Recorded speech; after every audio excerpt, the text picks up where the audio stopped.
Please welcome the opening batters for the North Steelbacks, sponsored by Counterattack, number 27, Ricardo Vasconcelos, and sponsored by Cinch, number 7, Tim Robinson.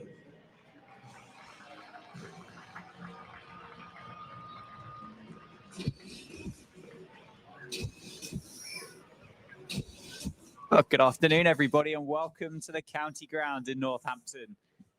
Pleased to say we are finally underway. What was due to be a double header of Vitality Blast cricket today, unfortunately, the fixture between the Steelbacks and Rapids women's teams was washed out this morning. The men's teams are out there now. We're 33 minutes behind where we wanted to be. The game was due to start at 3 o'clock, but the Worcestershire Rapids won the toss and elected to have a bowl first. So Ricardo Vasconcelos and Tim Robinson will be in the middle, opening the batting for the Steelbacks.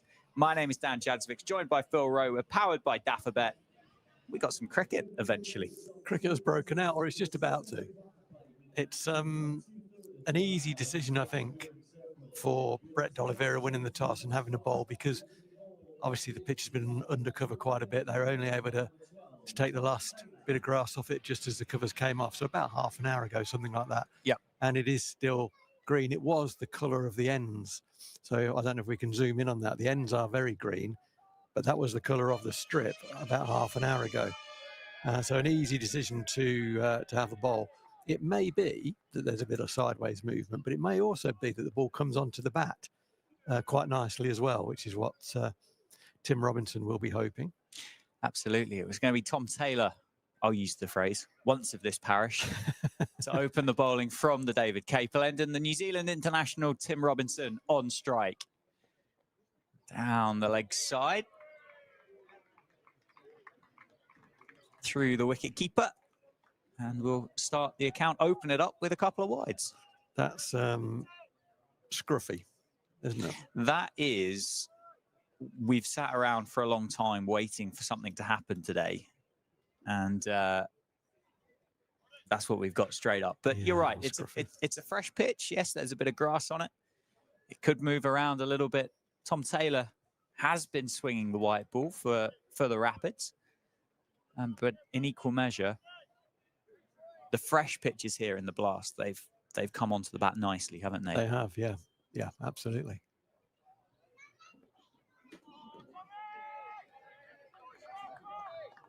It's a rarity, isn't it, a Vasco leave? Have a look. I suppose that's another thing, isn't it? The Steelbacks have been put in. They'll be a bit stodgy to get going, maybe. It's always tough, isn't it? When you've spent that time and you've been watching it rain, the ground staff, I mean, the team there have been working tirelessly since I think I got here at 9 o'clock this morning with the covers going on and off and on and off again. Vasconcelos off the marks, drops it into the offside for a single. Kashif Ali doing the fielding there at backward point.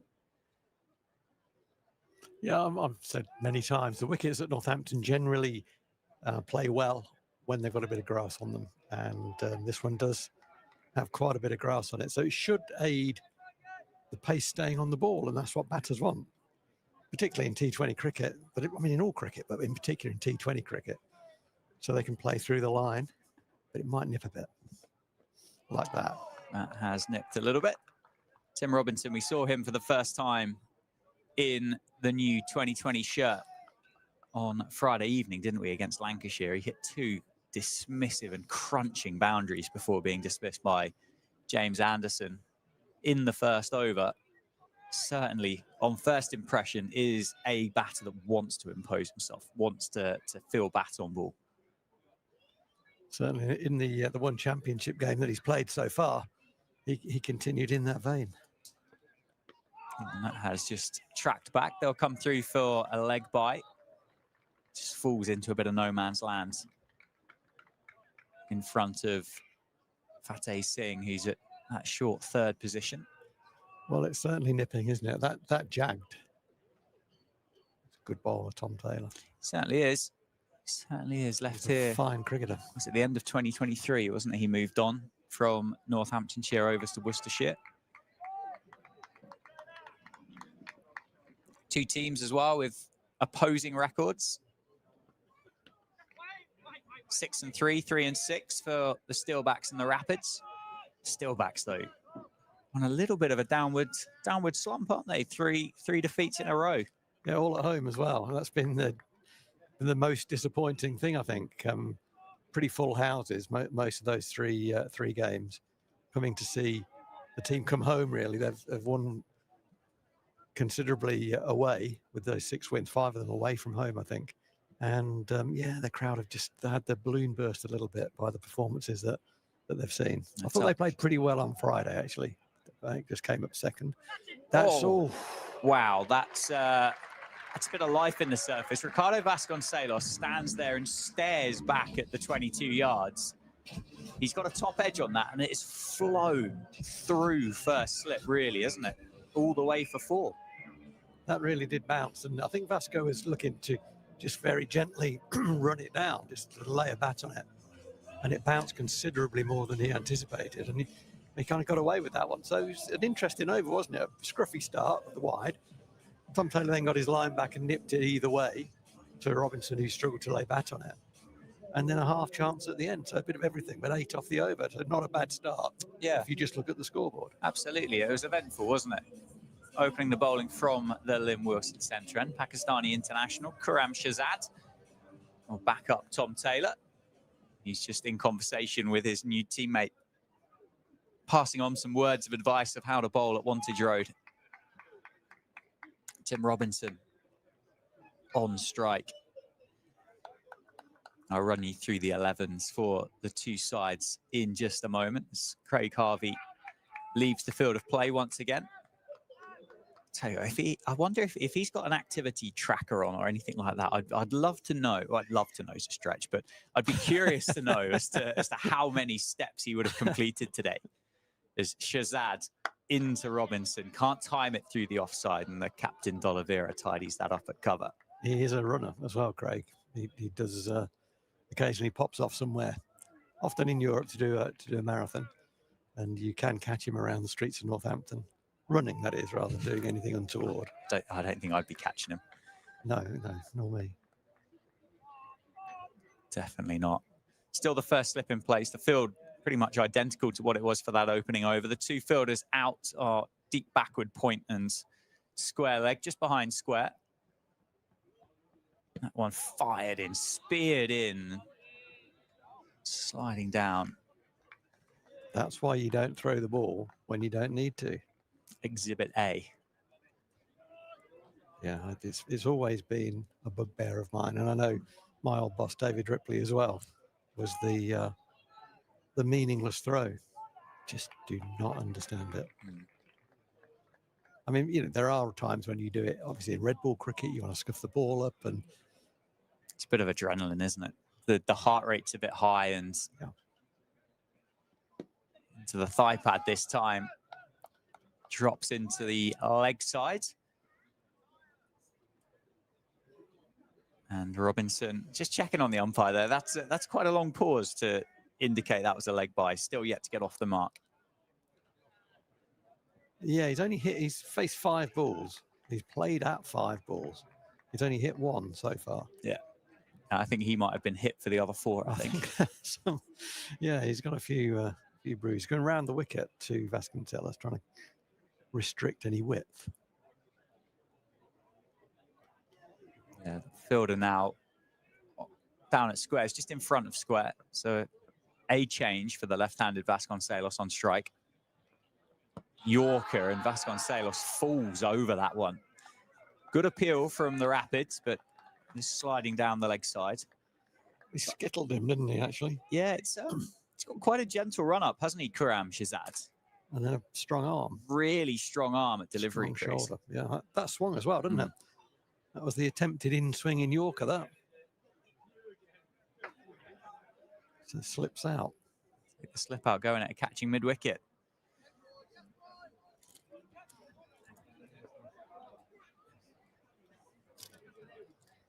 Reach confidently in from my bag for a cough sweep because I've got a bit of a croaky one, and they're not there. Oh dear. Disappointing. It's gone for the ramp. Does he get it over the man? He does. All the way for 6. Ricardo Vasconcelos picks up a fortuitous boundary at the end of the first over. That one much more convincing. Vasconcelos, that's becoming a bit of a trademark for Ricardo through the 2025 Vitality Blast. He played that beautifully, didn't he? Read the script there, the slip was out. And it did look very much like Shazad was going to go base of the stumps. I think he's attempted 3 Yorkers, so it was kind of telegraphed. Well anticipated, well played. Moves to 11, takes the score to 15. That one nicely played. Half stopped and stopped enough to keep it down to 0. D'Oliveira and Taylor doing the work. So 15 for no loss after 2, the Steelbacks. I'll just run you through the Steelbacks 11 first. It's Ricardo Vasconcelos, Tim Robinson, as you can see in the middle. Justin Broad, David Willey, Ravi Bapara, Save, Lewis McManus. The one change from Friday night is George Bartlett at number 8 in place of Luke Proctor. Ben Sanderson, Lloyd Pope and George Scrimshaw round out the 11. And the Rapids, captained by Brett D'Oliveira, with Isaac Mohammed, Gareth Roderick, Kashif Ali, Ethan Brooks, Henry Cullen, Ben Dwarshus, Tom Taylor, Fateh Singh, Adam Finch, and Kuram Shazad. And Taylor straight through the big swinging Tim Robinson. He's still not hit one.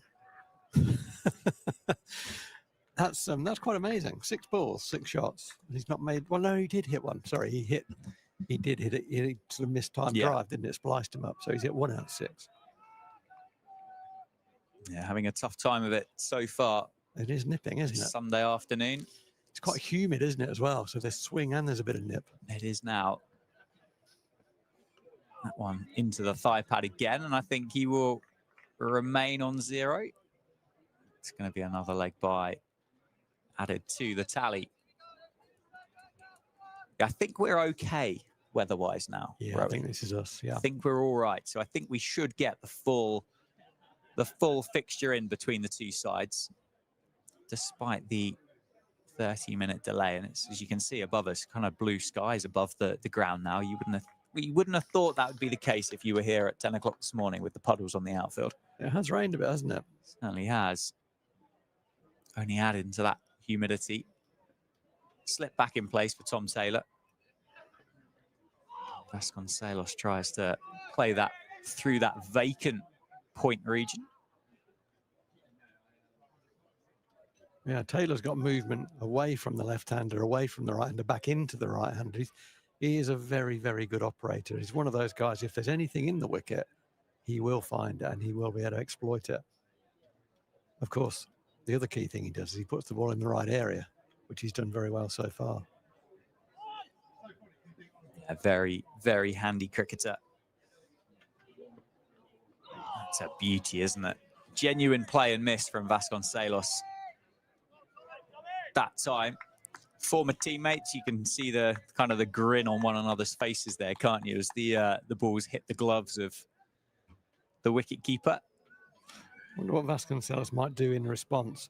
I mean, does he have a little shuffle down the wicket? Because Taylor's line and length has been absolutely fantastic. Well, apart from his first ball, that was the scruffy wide we talked about. But since then, he's been absolutely all over both batters. One into the hip. Take a quick single on. They get through comfortably in the end. Moves to 12. Takes the score on to 17. Is this, obviously, you would have played and been involved in proper cricket a lot longer than what I have. But with that weather about this morning, and you said the pitch was green, do you expect the pitch just to get better as this game goes on? Yeah, a little. Yeah, a little bit. I think it gets drier. Yeah, I think it will get a little bit, yeah. And I think the humidity will disperse as well. Yes. Oh, and that is off the bat. And that is 4. That was close. For Tim Robinson. Fortuitous, but he's off the mark. He's away. It doesn't matter how they come, does it? But hopefully for the New Zealander will settle the nerves a little bit, but that is not far away from crashing into the timber, was it? Another very good ball, wasn't it, to finish what was a very, very good over. Cricket's a cruel game, isn't it? Taylor's gone outside the edge of both batters. He's gone inside the edge of Robinson on a couple of occasions. He finally finds the inside edge, and it misses leg stump by an inch. As if that weren't bad enough, it goes for 4. He can count himself a bit unlucky there, Tom Taylor. Funny, isn't it, how cricket goes? If you'd have tuned in on Friday night, you'd have watched the game against the Lancashire Lightning. You'd have seen inside edges, outside edges that went straight to the fielders. A bit of fortune so far for the Steelbacks. Change of bowling from the Lynn Wilson centre end. It's Ben Dwarshus, the Australian, into the attack. Short ball pulled by Vasconcelos, top edge, straight up the chimney and caught. Taken by Gareth Roderick. The change of bowling worked. The Rapids have their first wicket, and it is Ricardo Vasconcelos. Off the toe, straight up, and a good catch by Gareth Roderick. Yeah, first ball from the new bowler. He's a lot taller, isn't he, Ben Dwarshus, than Karam Shahzad. Also strong shoulder, banged it in. I think Vasconcelos is entitled to try and pull that ball away, and just didn't execute it particularly well. It is a shot that he does get quite a few top edges. I'm racking my brain. I think there was a very recent dismissal. It was actually caught mid-on in the end when he again tried to pull early in the innings. But I think it's a reasonable shot to take on, isn't it? Yeah. It's not reckless. It's a shot that he plays well. He just didn't execute it, and it's a sorry end. Yeah, if anything, he just threw the shot a bit early there, wasn't he? He was. It's gone through maybe one that he thought, well, forgive Ben Dwarshus if that was a little bit of a loosener, but picks up the wicket, brings in the captain, as you would have heard through the effects mic just a moment ago. David Willey is in at number 3, joins Tim Robinson in the middle. 21 for 1 then. The Rapids won the toss, electing to have a bowl first this afternoon. It's no more than the Rapids deserve after the way they've bowled so far. Has been very, very good. They certainly deserve a wicket. Absolutely right. That one just shaping away from Dave Willey and left alone by the Steelbacks captain. Yeah, Steelbacks 3rd in the table as it stands. 24 points from 9 games. 1 win at home. Yeah, the slightly worrying thing, as you alluded to earlier, Dan, was 24 points from 9 games is pretty handy, but it was 24 points from 6 games. Yes. And it's the recent form which has been a slight concern. That one down the leg side, swinging back though. It's gonna be a wide signalled. Yeah, it's I don't necessarily think it's a case of stop the rot yet for the Steelbacks. I don't think it's quite there yet, as you say. I think there were learning points in those 2 run chases, which when we spoke to David Willey during that championship game against Middlesex was kind of discussed and alluded to, which was nice. Get that transparency from the skipper. On into the hip. David Willey's away for 1. And then that game against Lancashire on Friday. Yes, I think if you looked at the scorecard, you could think, oh, okay, well, a bit second there to a team that wouldn't look out of place in an international competition. But it just felt like one of those evenings, wasn't it? It was a nearly evening, or a what-if evening throughout the entirety of it. I thought I thought the sides were very, very even on the cricket that was played. And as often is the case, it was a ball here, a ball there. And as you said, a few of our nicks went straight to fielders, a few of theirs missed the fielders. And that was about the size of the difference. That's a big shot again by Robinson. Can't make contact. Trying to take advantage of the power play. The 2 fielders up inside the circle, down the ground. It's been an interesting start to his innings, hasn't it? 9 balls faced. Made contact twice. One of those nearly cannoning into leg stump, fortunately for him, missing. That's the 4 that he's got so far. He might be better off getting bat on ball and running up the other end. He does make contact this time. Very quick single taken. That was straight at the fielder, wasn't it? The fielder, they've got a stagger there, the Rapids. They've got Brett D'Oliveira's at shorter extra cover.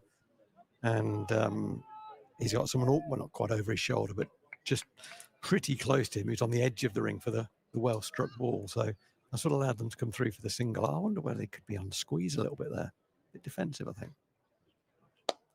Nice shot, David Willey. To the man, Tom Taylor at mid-off, though. Dot ball to finish, 24 for 1 after 4 overs.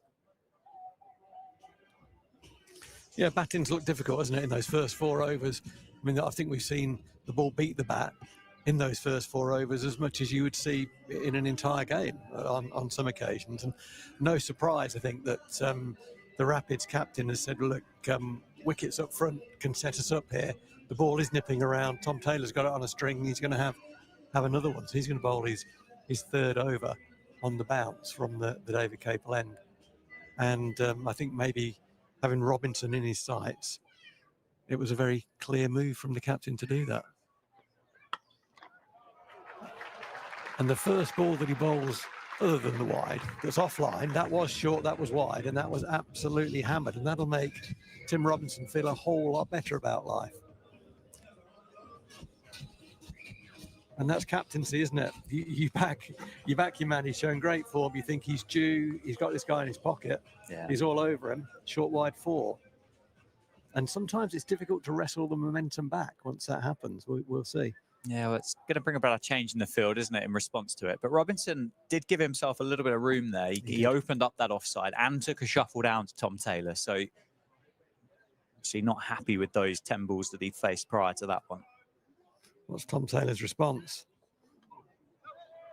Is to go down the leg side with quite a big wide. And it was a very, very good take from Henry Cullen. He was at full length there, diving away to his left to catch it, because as often happens here at Northampton, the ball swung further after it passed the batter. The seam stands upright. And as I said, it's very humid. It is swinging. And he did very well to get that. It was a very good take.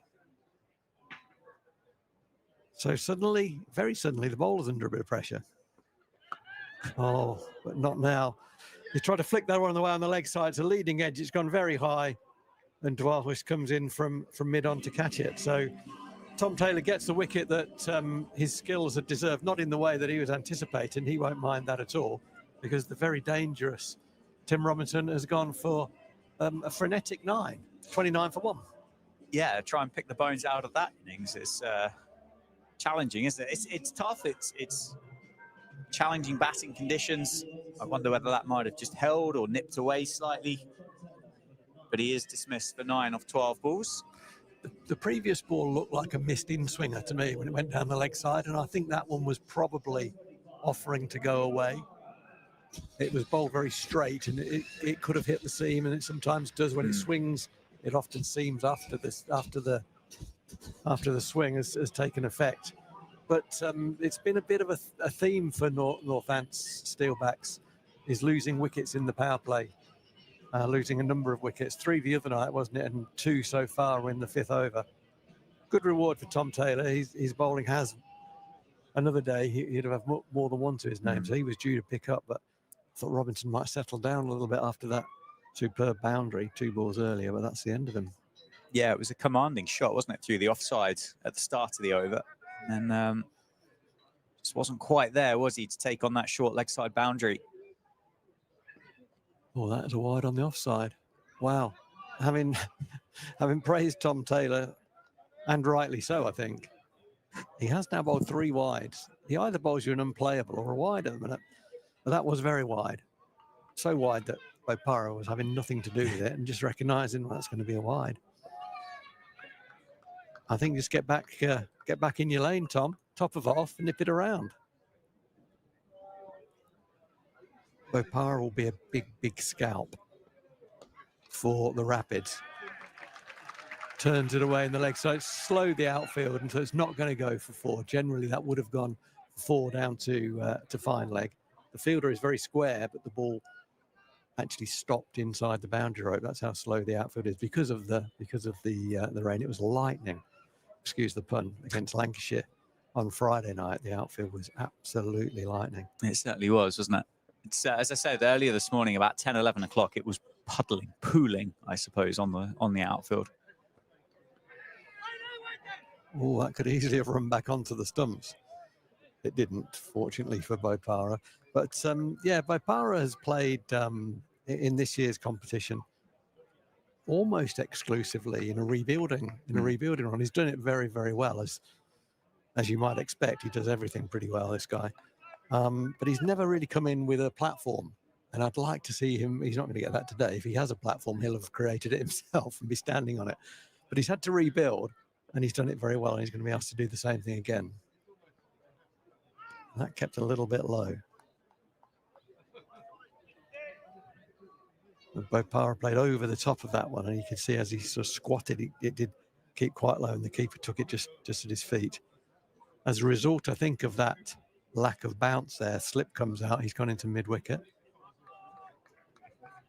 But again, Taylor, that's not the line that he was intending to bowl, that's for sure. So he's just actually got the wicket that he kind of deserved, but his form has deserted him slightly. Last ball of this is third over, though. And that he's back on it, isn't he? What a beautiful delivery that is. Well bowled. That was the extra ball, wasn't it? It was for a couple of wides that he's bowled so far. He gets the extra ball and absolutely made it count. And that is a very, very big wicket, because Bopara has been the glue, really, for the Northamptonshire lineup. As I said earlier, he's had to rebuild a number of times. This looked like it nipped back in. That's a beautiful bit of bowling. Lost his line a little bit, but got it back there and took advantage of the movement that's been on offer. And he has got skill. We said that earlier, and that's what he's shown. And the crowd is very subdued, because the crowd know, as we know, as certainly the Rapids know, that getting Ravi Bopara in single digits doesn't happen very often. And that's a very big scalp. 32 for 3 now, with only 5 overs gone. Absolutely. 2 wides, a boundary through the offside, 2 wickets in that over from Tom Taylor. This kind of ripped the guts out of that top order for the Steelbacks. We learned, didn't we, on Friday night, that teams that take 3 wickets in the power play, they'll have a 67% chance of winning a game of T20 cricket based on the current information and statistics available. And there's a lot on the captain's shoulders here, I think, isn't there? Certainly is. Justin Broad's out there to join him. This guy's no mug, Dwahus. He's a very good performer. Giving no width at all, David. Well, he turns it away. Looking for 2. They're going to get 2. Timed that very well, actually. It went across a lot of the square, so it didn't really decelerate. It's good running. Yeah, something that Dave Willey said in the commentary box in that Middlesex game was they want to play and learn how to be successful in different conditions, didn't he? That's what he mentioned. That's what he spoke about, and he certainly got some different conditions in front of him today. Yeah, he does, for sure. Just struggling to time that. That was a ball that you would often see flash to the point boundary, and he just mistimed that one. He'll feel he's missed out a little bit there. It's difficult to know what a good number is here, Dan. It's too early for me to venture. The 3 wickets is going to restrict Northampton's ability to accelerate, that's for sure. But it's difficult to know.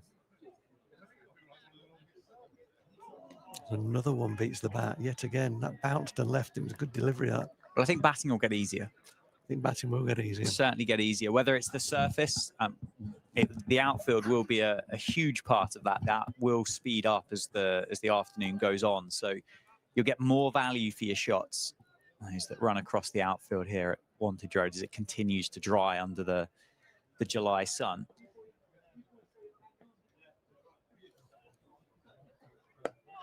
That's nicely bowled. The last few balls have been almost like 4-day cricket, haven't they? Facing the new ball in 4-day cricket. Yeah, you said for the last couple of weeks on these live streams about stick on your length and wait until you get hit off it. And Ben Dwarshus in particular has lived there, hasn't he, so far? Absolutely. So slip is in, left armour against left-hander. He generally takes the ball away, Dwarshus. Very good shot by David Willey, straight to the captain, the Rapids captain, there at his customary, nowadays his customary position in T20 cricket, which is extra cover. He started fielding square. He used to field at point, and I think he's one of the best point fielders I've ever seen. Brett Oliveira is an amazing athlete. Well, was looking to join the dots. He's bowled a few in this over, and he's bowled another one there. Did he play? Did he leave? Well, it was a dot either way, and it's a very good over from the big, tall Australian import. Very well bowled. 34 for 3. And Northampton are up against it early on here. They are 34 for 3 in the power play. As you said, let's talk a bit more about that kind of what a good score is. I suppose you can look at it in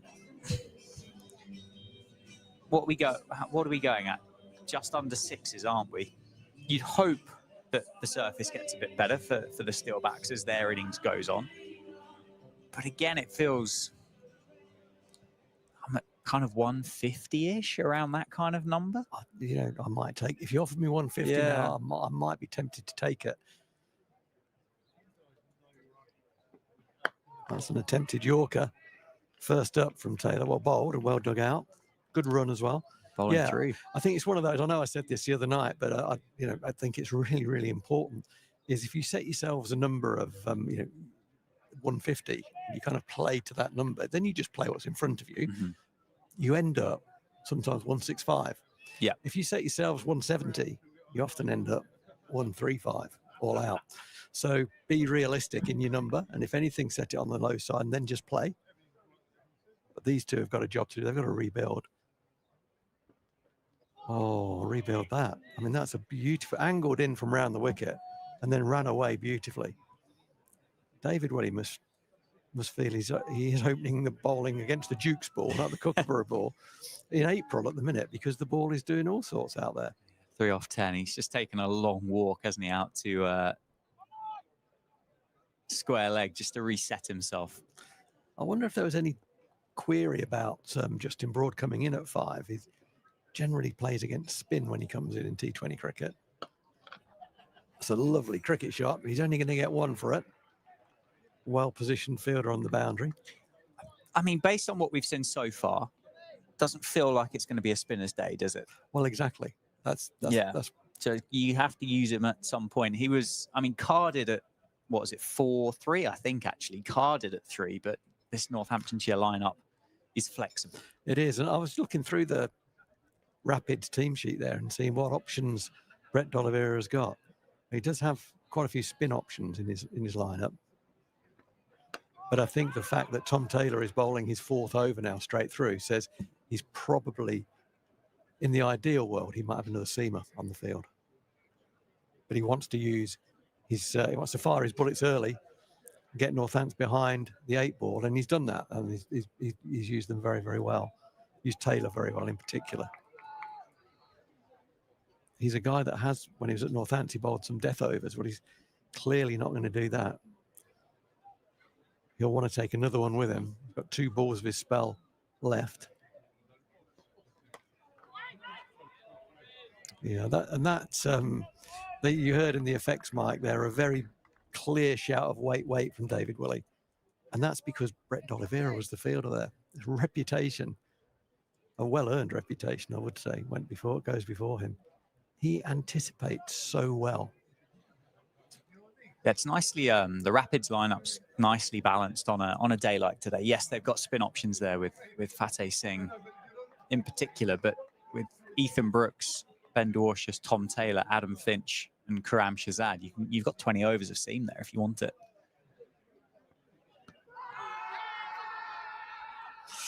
Rob Bailey had a very, very long look at that. That must have been quite close. You can almost always tell with Rob Bailey very quickly whether he's got any interest in giving that out. And he had a very, very long look at that. And Tom Taylor's just having a smile, a very polite little, how do you see that, Bailers? I saw it not hitting the stumps, would be a sort of pretty typical Rob Bailey response. But it must have been quite close. Thankfully for Justin Broad and for Northants, it was given not out. They got a leg by, 37 for 3 off 7. And it's going to be very uphill. They've got to be realistic about the number they think they can achieve, whilst remaining very positive and not missing out on any scoring opportunities.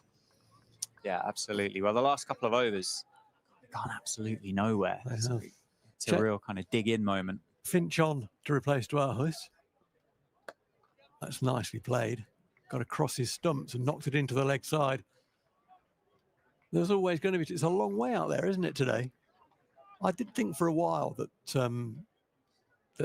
there was probably only going to be one there, but what actually happened is the ball went so slowly over the outfield that it took a long time to reach the fielder. Yeah, we're not far away from being centre strip, are we, today? Must be very close to that, yeah. At the county grounds. So it's fairly even throughout. That's nicely bowled again by Finch. He's lost most of his mates that he came through the, oh, that's a poor throw.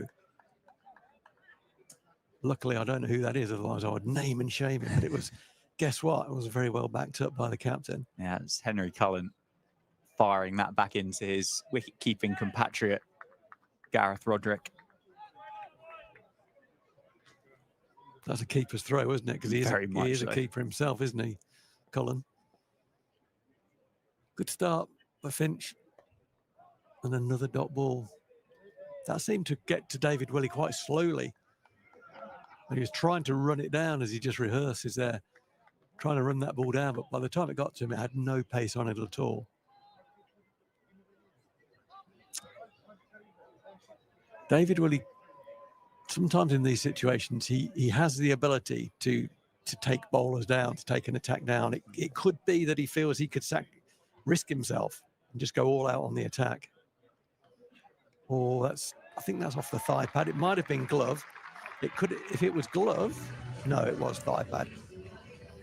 And actually, I think Gareth Roderick will be disappointed that he didn't get a better mitt on that. He got some of it. But yeah, I mean, he should be stopping that, to be honest. It's a fairly regulation piece of work for a keeper. And he just got down late to it. It went under his glove. And right now, Northampton, David Willey, won't matter how they come, whether it's runs or leg buys, as long as they come. Yeah, it's very short down there as well, isn't it? It's no chance of keeping it inside the rope. This is very good, you know, basic stuff, isn't it? Back of a length. Use any movement that's on offer. Use any variable bounce that's on offer. Don't blink. I mean, David Willey can certainly do the role that you just said that he can do. To do that from 4 or 14 now would seem reckless, I think. It's one of those, isn't it? I've seen him do this, you know, in games where you think rebuild and he just goes all out attack. Oh, that's a nice cricket shot off the back foot. He's only going to get one out to the point boundary. I mean, it's clear that he's not going to do that. But there may have been, as the new bowler comes on, there may have been, I know, knowing David's mentality, there will have been something come through his mind, which was, shall I go here? It may well not have been the right tactic, but if it comes off, gee whiz, it would have been a real boost to his team. You know, you get 20 in and over and suddenly you're back on track for a decent number and the captain's got a headache. But anyway, that was all ifs and buts. It didn't happen. There's going to be a bowling change, a necessary one, as Tom Taylor has completed his 4 overs. Karam Shazad replaces him. Yeah, so change of ends for Karam Shazad. His first over went for 6, which is, well, remarkably expensive given the quality and the accuracy that the Rapids bowlers have bowled with so far today. And there is David Willey opening up the offside. 1 bounce, 4, skips away towards the garages. David Willey moves to 9. Maybe this is the all-out attack from David Willey. He got a little bit of width, didn't he? It was a little bit wide and it was a little bit fuller than Shazad would have wanted to land on it. And that's very well played, isn't it? You know, he hits that straight to extra cover. We say it's a poor shot, but it's a good option. He has to try and score and he gets any width, and he did. Got it up and over very quickly. Yeah, first boundary in a long time off the bat for the Steelbacks. And that's through the offside along the carpet this time. Climbs into it. Shazad Karam goes fuller. Dispatched by David Willey. That was absolutely hammered, wasn't it? I mean, it made a beautiful noise out of the middle of that bat. And it flew to the boundary, even though the boundary is slow. 50 up. Yeah, 8.2 overs. The 50 comes up. Sedate by modern standards, but challenging out there, isn't it? It is difficult, that's for sure. So does David Willey keep going? is this ultra attack that you've just spoken about? Or does he look at it and go, we've won the over? If we can get another 4 singles off here. Yeah, I think win the over. And there was an enormous gap there of time. And the Rapids really lost their way about where to put fielders. They've eventually worked it out. Oh, And it's gone. Karam strikes back. David Willey goes, chops on. Steelbacks are now 4 down. And the skipper goes for 13. Back-to-back boundaries for David Willey. Karam Shahzad has the final laugh in the over as he picks up the captain just as the Steelbacks have gone past 50. You know, it's unlucky when you do that, of course it is, and the ball would have kept slightly lower at David Willey and skidded a little bit at him. It wasn't a great delivery, but by any means, but I think he tried to hit it too hard. And the bottom hand then grips the bat too tight, the bat face closes slightly, the inside edge then, it can go anywhere, and on that occasion it went into off stump. But I think he just tried to overhit it. Yeah. Well, it was a shot of let's not win the over, wasn't it? It was a violent shot, wasn't it? It was a proper, in terms of what shot did he play? Well, he tried to play a back foot drive. That's fair enough. It was a ball that he should play that shot to. But rather than time it, he really tried to absolutely cane it to make sure that it got past the boundary fielder. If he times that, he misses the fielder anyway. Another left-hander in the middle. Save joins Justin Broad. Having a fantastic 2025 save. Limited opportunities in the blast so far, but he's got a fair amount of time left in this innings to make an impact and tries to run that past Gareth Roderick. Fortunately, doesn't get a tickle on it. I wondered whether they might bring a slip in, you know. They've brought 5 back inside the circle, haven't they? Yeah. They dropped 1 out for for that last delivery. Dave Willey having picked up 8 off the first 2 balls of the over. Maybe they feel that it's just stopped swinging, stop nipping maybe. That one played nicely for just a single. Save off the mark. Yeah, the first 2 balls of the over that were both driven for were over length, weren't they? One just over length, and David Willey went aerial because it wasn't able to, he didn't really chose not to keep it down. He deliberately went early on it because it was the odds were in his favour, but it was a just over length ball, not a half volley. The next ball was a full half volley that he crashed, and then a long gap for him to think about things while they got the field right, and he chopped on. That was a little unlucky. Yeah, Broad back on strike.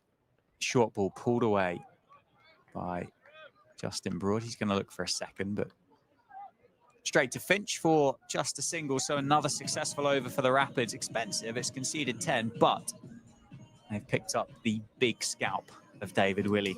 Yeah, I can see as he walks back to his fielding position, Karam Shahzad is kicking the ground, and he's clearly not happy with the way he delivered that over.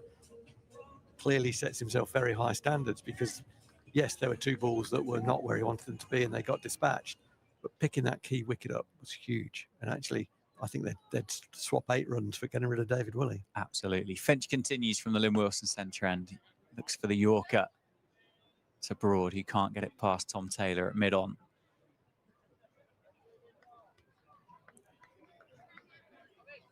There are still 5 fielders inside that 30-yard circle. So a real squeeze on here from D'Oliveira and the Rapids.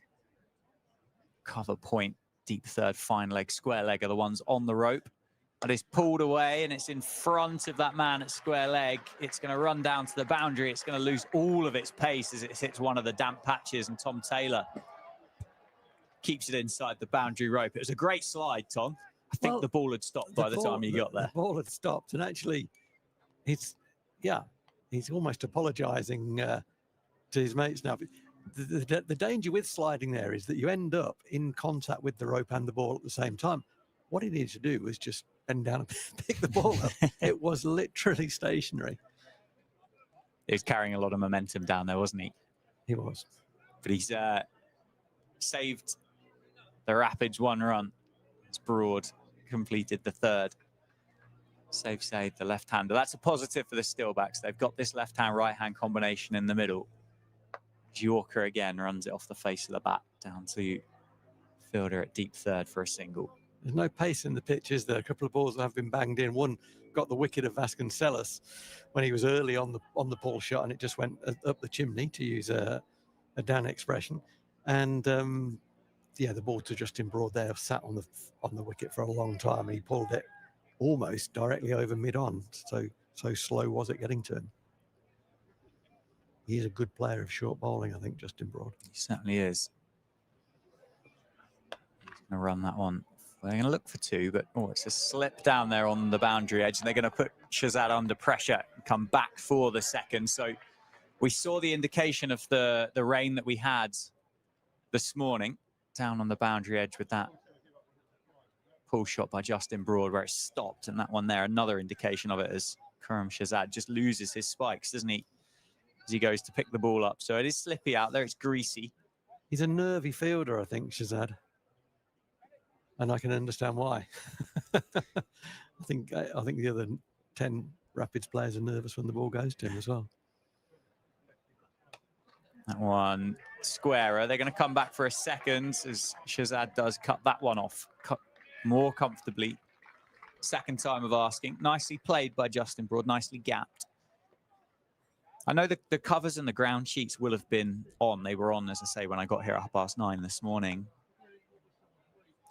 I don't quite know how groundwater and water tables and things like that work, but some of that moisture would have got, not underneath, but it would have softened the ground up, wouldn't it, under the square. So whether that's just taken a bit of the pace out of it. That one played powerfully, and that is going to be 4. Justin Broad tried that 3 times. On the 3rd attempt, he has beaten Khurram Shazad and picks up 4 off the final ball of the over. And at the halfway stage, the Steelbacks are 67 for 4. Well, that was a fantastic cricket shot. Justin Broad just gets, not with every game, but every couple of games, he just, he adds a couple of percentage points to the cricketer that he's becoming. That's a beautiful cricket shot. And I think the bowler was very cross with Shazad down at third man because the ball was only 3 meters away from him. And he gave it up very, very quickly. A little sprint and a dive, he would make contact with that ball, or the ball would make contact with him. Maybe that's why I didn't do it, because it was absolutely drilled through backward point. And a 6-ball boundary always makes you a bit crosser than any other ball, really. Yeah, it just sours at the touch, doesn't it? Right, change of bowling from the David Capel end. Shazad is replaced by Ethan Brooks. So the first look at Brooks today. Keeper up to the stumps. Save on strike. Tries to run it into the offside for a single. So again, no look at spin yet for the Rapids and D'Oliveira. Fateh Singh will be the primary spinner. They've got options though, haven't they? Brett D'Oliveira himself. Kashif Ali can bowl a few leggies. Oh, well, that's missed everything, hasn't it? It has. I mean, that must have been very, very close to bowling him. It's been given as by, so it didn't touch anything. I think it's a reasonable option in terms of the ramp. It's a reasonable option there with that field. You only got to get it over one player, which is the guy on the 45 on the leg side. But he moved a long way across the crease. He finished about 3 strips away. The momentum took him. It was a late decision. 2 or 5.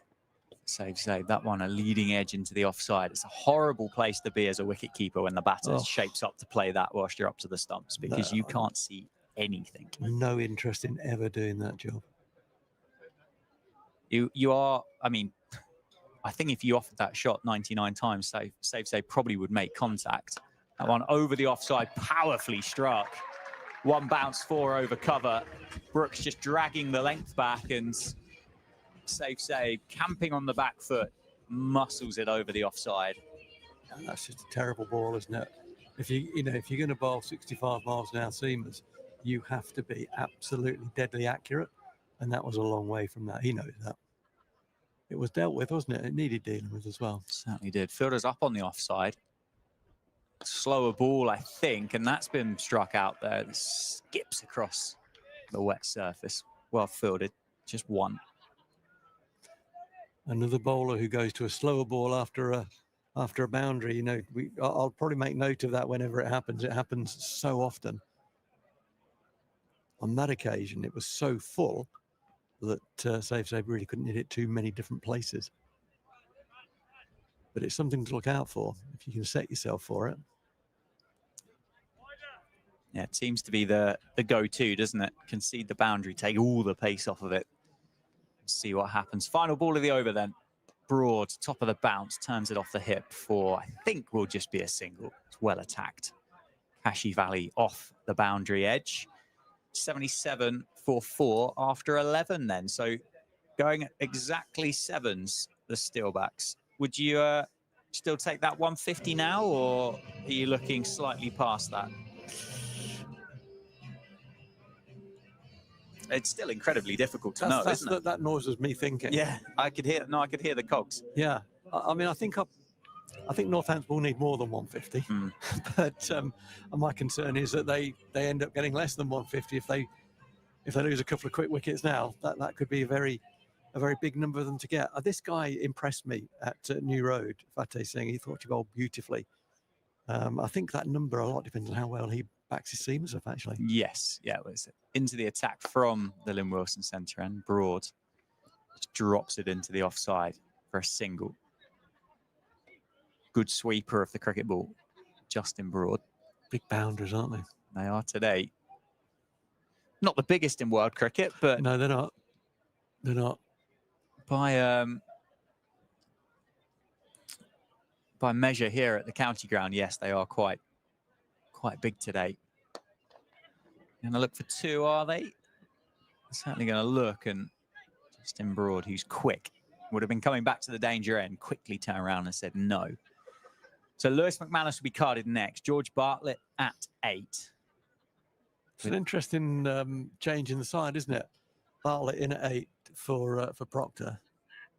Well, I think that one again weighted into the leg side, and they're going to settle on just the single. That's well fielded. On Friday night, David Willey used 8 bowlers for the Steelbacks, and Ravi Bopara has bowled 8 overs in the competition so far. So with that lineup, with the balance of it a couple of days ago, it's a powerful shot by Save. We'll just get one though. Almost blessed and spoilt with options, to the point that actually if you take one away, you maybe don't lose.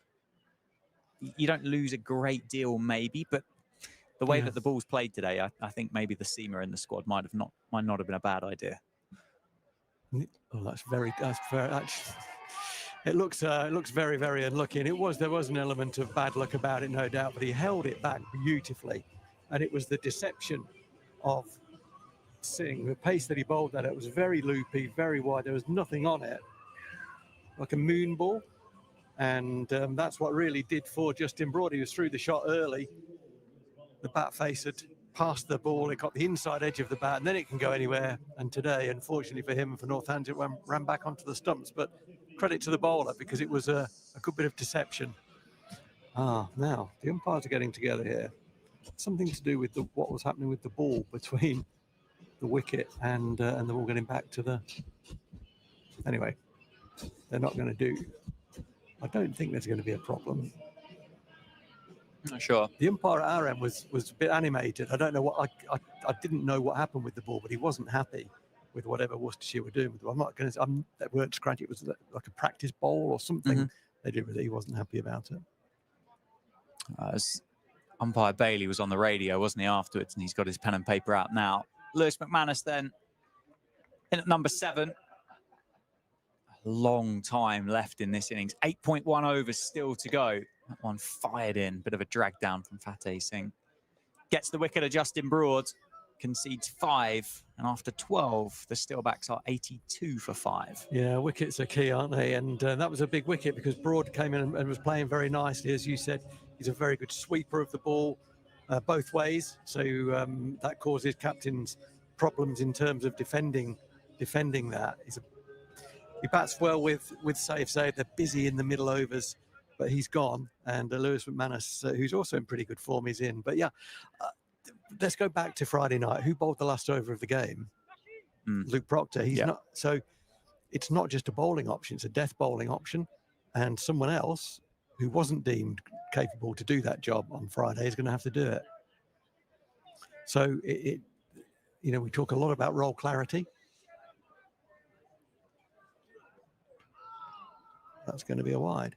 Yeah, talk a lot about roll clarity, but there's going to be a change to the deft bowling. There has to be, because, as we say, Proc's not in the side, but at 83 for 5, playing the extra batter, Bartlett, he's a good T20 player, might come off.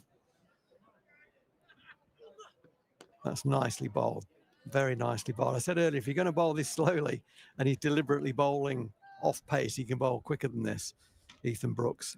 You've got to be accurate. Yeah.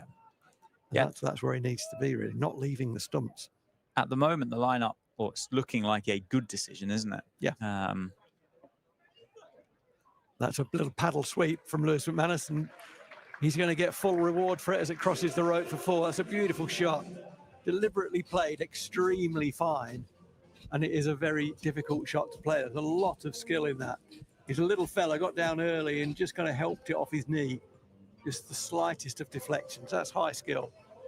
I suppose the issue I can see kind of coming ahead is David Willey's been really proactive in bringing himself back into the attack, middle overs, to try and break a partnership. Potentially doesn't have the ability to do that today. Exactly that. And Lewis McManus will feel he's missed out there. That was wide. I think a little bit of swing on that, actually. Worcester are racing around between overs. They're not going to bowl a great deal of spin. I think Singh will bowl his full 4 overs unless something untoward happens. But we saw on Friday night, yet again, a team, Lancashire this time, struggling to meet the cut-off time. In fact, they had to have 5 in the circle for about 9 balls, I think. Yes. So an over and a half. That's how far off the time they were. And Northampton are generally pretty close to it. That's held back nicely by Brooks, and McManus was through the shot, but had enough control. And it one bounce out to the long on fielder. So they only pick up a single. I do like the off-pace bowler.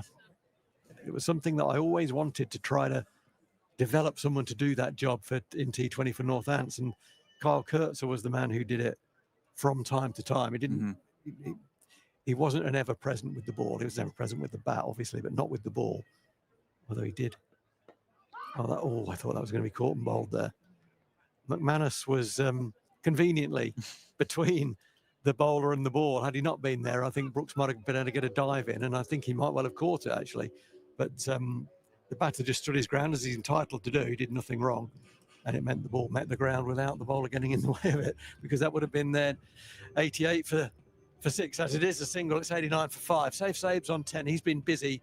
McManus, fairly new to the crease. He's 6 off 6. And, yeah, another wicket now, and Northampton really in strife. Yeah, these two put together a nice partnership, didn't they, against Lancashire on Friday night. It wasn't enough, but did bat well together. That swept square, a very hard sweep. Almost hit it too well. Straight to the man on the boundary there by the groundsman's hut. It wasn't a sweep length ball. It was premeditated sweep, and he ended up sweeping it a long way off the ground. Yeah, he almost pulled it off one knee, didn't he? He did. It was and to make contact that well. Yeah, that's quite a hard thing to do, isn't it? It was a great shot. Slower from Singh, that ball. Nicely turned and just got too much of it, did Lewis McManus. He was trying to weight the ball onto the 30-metre circles there, the discs, but he just got a little bit too hard. It's a good tactic. If if a decent ball can go for 2, that's the idea. And Save chips it down the ground. Good use of his feet. But yeah, I think this guy is a very, very good white ball bowler. I haven't seen enough of him in red ball cricket to make much of an assessment, but certainly he's got fantastic control. As I say, he bowled very well in the game at New Road earlier this season. And having said that, he's dragged it down. He's been pulled away. Again, the slowness of the outfield meant that the fielder could defend that ball, didn't need to try and cut it off. And had he tried to cut it off, it might have gone for 4, but he defended it very early, ran to the boundary to just prevent the ball going over for 4. It is slow, isn't it? The ball is slow across the ground today. Yeah, down in the pockets. It's the I mean, this area in particular, down where Ben Dwarshuis is fielding, and the couple of balls that we've seen just hold up inside, it is the wetter kind of pocket, isn't it? There was one game in particular, I think in 23, that the heavens opened and we almost ended up with a bit of a lake down here in front of us. Last ball of this over. It's a flatter one across the left-handed Zabe, and he kind of flat bats it out to the point fielder for a single. That's a very good over. The control there was exceptional again from Singh. In particular, when he bowled at McManus there, it was clear that I'm not going to let you sweep me. I know you want to sweep me. You're not going to sweep me. I'm going to bowl bail height. I'm going to vary my pace a little bit, and at best you can have a single. He did slightly miss one ball, but so slow is the outfield that Northampton were only able to get a couple off it. So no great damage to another good over from the left arm, backing his seamers up. Absolutely. Adam Finch back into the attack. 150. That was the number I quoted you. It's starting to feel a little bit high now, isn't it? 6 overs to go. Well, I think Northampton will get around 150. But I also think, and we'll see, in order to defend that, they're going to have to bowl and field extremely well. Every chance will have to be taken, and they'll have to bowl extremely well. I don't think the wicket will change in terms of the way that there is movement on offer. There might be a bit less air swing, but I think it'll nip, and they'll need to hold the chances if they do find the edge for sure. Banged in by Finch and pulled really powerfully straight to the man, although he fumbles it, and they're going to come back for a second. Are they going to make it? Yes, they are. It was a very good bit of running, as usual, by Lewis McManus. He hit it incredibly hard, and I think it's Kashi Valley down there on the boundary in front of the scoreboard. He got across well to his left, but he just fumbled it as he got the long barrier out. Yeah, he's got a lot of tape on his fingers. I don't know whether you watched the game up at Trent Bridge against the Notts Outlaws. He left the ground with a horrible finger injury. So maybe a little bit of a hot spot going on. That is a Yorker, and that is beautifully bowled. And that's virtually unplayable. Well bowled, young man. There's never a bad time for a Yorker, Dan. You know I'm a big fan of it. It's sometimes reserved just for the death or for the free hit ball. But Finch deciding this is the ball I'm going to bowl, and I'm going to bowl at the bottom of off stump, and he absolutely nailed it. Not a lot that Lewis McManus could do about that. He was disconsolate as he walks off because he was playing nicely. That's the end of him. 6 down now for 99. George Bartlett joins Safe Save in the middle. Never a bad time for a Yorker. Underused in every format of cricket, in my opinion. Absolutely. Yeah. Difficult to bowl, I will concede, but underused, I think. Absolutely. And I would imagine that if you gave Lewis McManus a list of deliveries to anticipate Finch bowling, York would have been down the list there. So it was sort of a surprise one. Absolutely nailed it. Mid on and mid off, both up, weren't they? There were no great clues that he was going to bowl it. That's not a bad time to bowl it. But if you're going to bowl it that well, just bowl those. Bit of a squeeze on again, Rowie. There's 5 in the circle. Bartlett will want to get off strike as quickly as he can, get Safe Save back on strike. And he does manage to do that, or does he? First ball, because if that hits, he's out. It didn't hit. He's not out. It was a nice bit of fielding. I think it was Cullen going away to his right. The ball bounced nicely for him. And had he hit the stumps, then Bartlett would have just kept running, I think, all the way to the pavilion that he's only just left because he was miles out. It's a phenomenal pickup, wasn't it? Bartlett's played that and thought, well, I've beaten the man at point. I'm going to just stroll through for a single here. But that's a fantastic piece of work. 100 up. Bartlett's done his job. Safe Save is on strike. Comes down the wicket, inside out, one bounce. The ball flies into the beer tent. Thankfully for the supporters there, it doesn't knock anyone's beer out of their hands as it goes through. Smashes into the beer tent. What a lovely shot that was. Went late, didn't he? He went very late and very quickly. Be a good dancer, I think, Safe Save, because there was some nifty footwork there. Opened up the offside. The ball was exactly where he wanted it to be. nice cricket shot. You still have to score, even when you're 6 down. To finish the over, Finch goes short. It's pulled away, and it's brilliantly caught. That's a brilliant catch. It was hit very powerfully by Saib. He didn't go up and he didn't go down. He went flat. He'd asked the question of the fielder, how do you fancy that? And he caught it brilliantly in front of himself. That was a very, very fine catch, because it's very easy to misjudge those when they hit flat and just get it horribly wrong. But he took the positive option, dived forward, held onto it, and that is an excellent catch. Yeah, Isaac Mohammed down there on the boundary doing the fielding.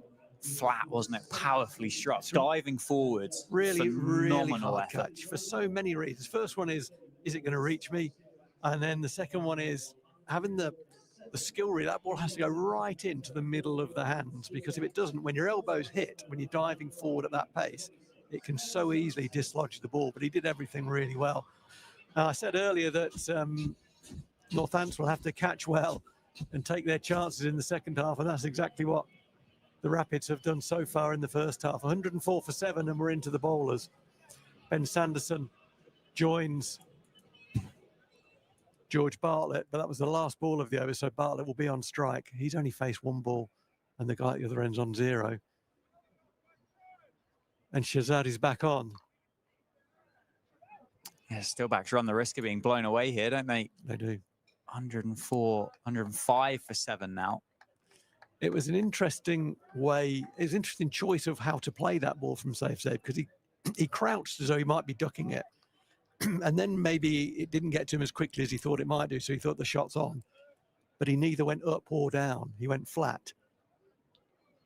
And the danger is that you hit it straight at the man, and that's what he did. In terms of line, it was a very good catch, let me say that. Isaac Mohammed, well done, young man. But what we don't want to be seeing from a Northamptonshire perspective, with all due respect to Ben Sanderson, is Ben Sanderson walking in when there's still 30 balls of the innings left, and that's what he had to do. 7 down for 105, and yeah, my 150, I'll certainly take that off you, Dan. Is it still on offer? I suspect that offer has gone. Yeah, if it was, there's a TV show, isn't there? A bunch of red boxes. Yeah. Whatever that one was. Yeah. I don't think the offer would still be on the table. I think probably should have taken it at the time. Deal or no deal, I think it was called, or something like that. If it wasn't, it should have been. Sounds like it should have been. Yeah, I think it might have, something like that. Noel Edmonds. 1 for the over. That's another good one for a game show, actually. But 1 for the over? Yeah, I quite like that. Yeah. We just need a game. But get it down on your pen and paper quick, just in case we come up with another idea. Idea for a game show, 1 for the over. It was nicely played by Ben Sanderson. He did get that down, got it down quickly. Getting the batter on strike, that's what he's got to do. Bartlett needs to face so many balls, tries to chop that away down to third man. It skids through. Third man is quite fine there. Unusually fine in the modern game. What do the Steelbacks do from here? Phil, Rowie, you tell it's serious because I've called you Phil. Yes. But what do they do? Because 106 for 7 isn't enough by any stretch of the imagination. Yep. And they're not blessed at 10 and 11 in Scrimshaw and Pope of guys who really, they just don't want them out there, do they? Bartlett's got to face the majority of balls. That's the first thing they've got to do. Oh, I thought he nicked that. Batting has been difficult, hasn't it? The amount of plays and misses that we've seen, and there's 2 in quick succession there for George Bartlett, who is an out-and-out batter. Make no bones about that. He's coming in at number 8, but he's a top order batter. And Ben Sanderson just walking down the wicket was almost to say to him, "Don't panic here. We've got to get ourselves a number. If that number ends up being 130, that's better than us getting bowled all out trying to get 150. Get ourselves something to bowl at." And he hits the next ball for 6.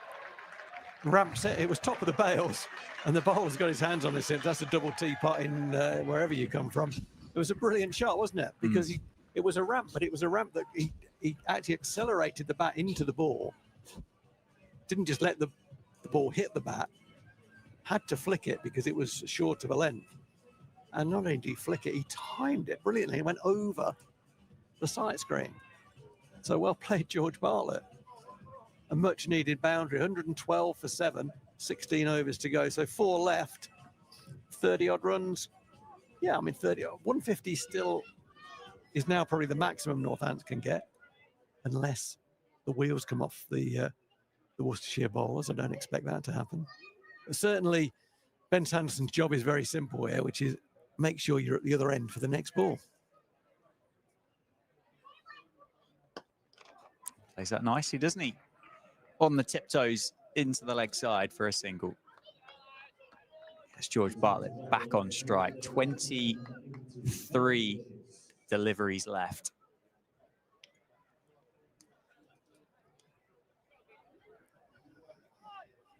Still difficult to know. Steelbacks are blessed with some high-class, high-talent, high-quality seam bowlers, though, aren't they? David Willey and Ben Sanderson, in particular, will enjoy the prospect of bowling here today. Nicely played. That could well be 2, actually. Bartlett, I think, is going to come back for a second. He is. Nicely timed, nicely weighted, nicely placed, and a nice round of applause from the Steelback supporters. He came into the side, didn't he, earlier in the competition for a game, George Bartlett. I think he made a nice contribution in that game that he played. I think he's only played 1, I think, so far in this campaign. He's classy. He's a very attractive batter. Oh, that was just over the man at backward point. Carved away, wasn't it? I nearly did for him again. It's been a day of one of those, isn't it? A couple of nice shots and then a dismissal quickly afterwards. Yeah, I think it's a nice opportunity for Bartlett to make a statement. He is a classy player, there's no doubt. He's probably, I think it's fair to say, he's been light on runs for Northampton in all formats, in particular in Championship cricket, which is where he's played the majority of the games. But I think, you know, this is one where you need someone to stand up, and I think it's a very, very good opportunity for George Bartlett. You know, at the end, walk off 30 not out, 35 not out if he has a very good last couple of overs, and put a marker down, stick his chest out. Yeah, just a nice little innings at the end of this. See if they can put some form of score on. That's 6, isn't it? All the way by Ben Sanderson. Helps it on its way from Ben Dwarshuis. He's gone pace on bumper to Ben Sanderson. Almost telescope-esque, has fetched it. Sent it around the corner. He was trying to keep that down. There was a roll of the wrist, but it almost got the back of the bat. It was a thick edge. Good bat speed from Ben Sanderson. But I do wonder about that as an option to the Northampton number 9. And if he hits you back over your head for 6, well, that's a different thing. But it's hard to defend that short ball sometimes. 122 for 7 now. That's down the ground. Missed time, so they'll come through, take a single off the final ball of the over. 123 for 7 with 18 balls to go. Good over there for the Steelbacks. Much needed, wasn't it? Much needed over. Ben Sanderson is a man in some form with the bat. He got his career best. You know, he's had a very successful career, no doubt, and, you know, and will continue to with the ball. What a fine performer he's been for Northampton over the years. And but it was his batting earlier this season when he got a career best out of nowhere. Yeah. At a massive strike rate. I think it was about 150 strike rate in a red ball game, and just hit it to all parts of the ground. He can strike a ball. It's basically when Ben's defending that I'm worried. When he's attacking, he generally hits the ball pretty well. So 3 overs to go, 123 the score. That 150 is in sight, no doubt. Gives himself a bit of room, hacks it into the leg side. They're going to look for 2. Bartlett's going to come back. They can take on Tom Taylor.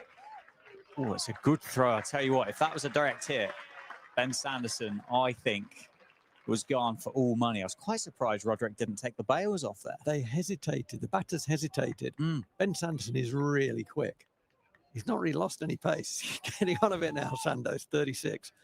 But he's always been very, very quick across the ground and incredibly slow to the bar. 11 off 7. He's from Yorkshire, isn't he? He is. Need I say more? Yorker misses it. Full toss into the leg side. They're going to look for a second. They're going to settle on just 1 this time as Cullen comes off the boundary rope. So Bartlett will be back on strike. Adam Finch, 2 for 26 from his 3.2 overs. So 4 deliveries left for him. There are 2 fielders down on the rope behind the wicket, one at fine leg, one at deep third. Deep backward square, deep mid wicket, and a deep cover point as well. The 5 on the boundary.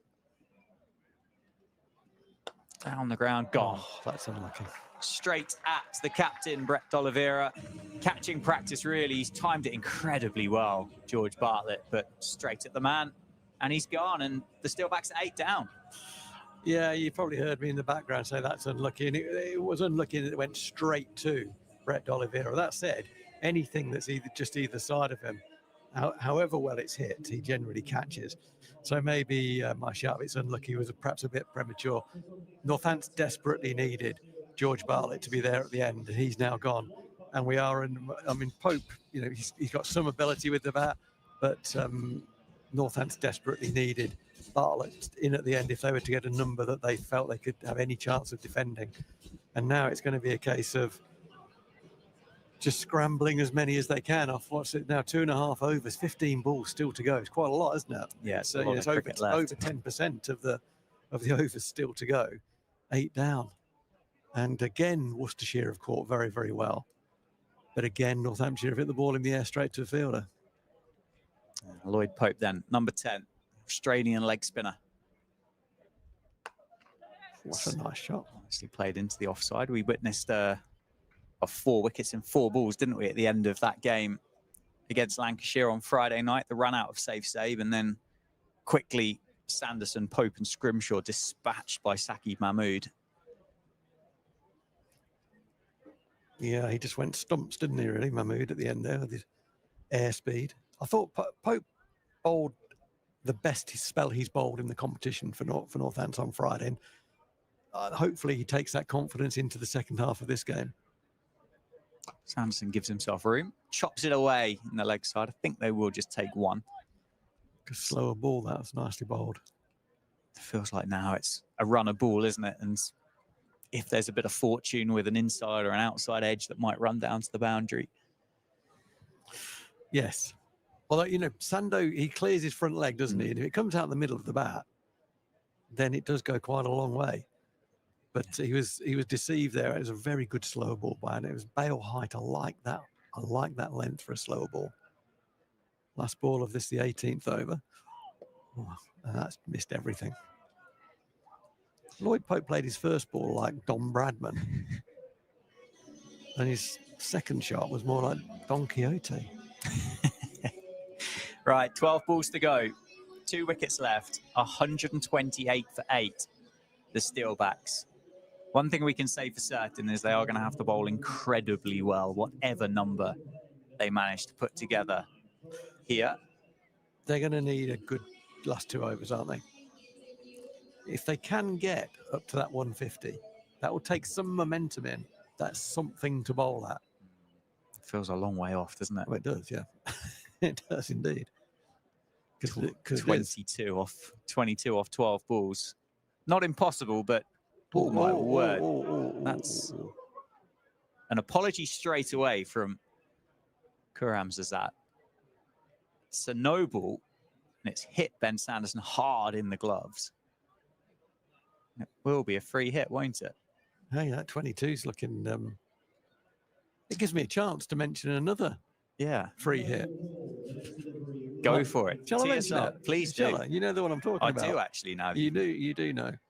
Yeah, watching my son play yesterday. My younger son, both boys played, and yesterday for the Sun Hardingstone down at the ONs, and my younger son Harry's on 96, at which point the guy beamed him accidentally. And so the next ball was a free hit on 96, and he hit it for 4. Beautiful. Well played, young man. Can Sanderson hit this one for 4? Gives himself room. He can't. He goes 1 better. Add 2 to it. He goes all the way for 6 out of Wantage Road. New balls, please. Sanderson gets clocked by Khurram Shahzad the ball before, and disdainly punishes him for 6. You know, so they can't change the field because the same batter's on strike, and the field is set. The leg side field is they're all on the boundary. But if Shahzad has been watching closely, he will have seen that every ball Ben Sanderson has faced, He's opened up his body. His left foot has gone well outside leg stump. If he bowls anywhere near the wide line, Ben Sanderson probably can't reach that because the momentum is so far pulling to the leg side. Well, that's handy. That takes a good chunk off the There we 22 that we needed. Yeah, it really does. It's 14 now off 11 balls. It's changed, isn't it? Right, Sanderson, 19 off 11. 11 to go. 7.5 runs per over. 136 for 8. Yorker, well played. That's the way to bowl. Well bowled. Dug in, dug out. Sanderson keeps the strike. He does strike the ball well, doesn't he, Ben Sanderson?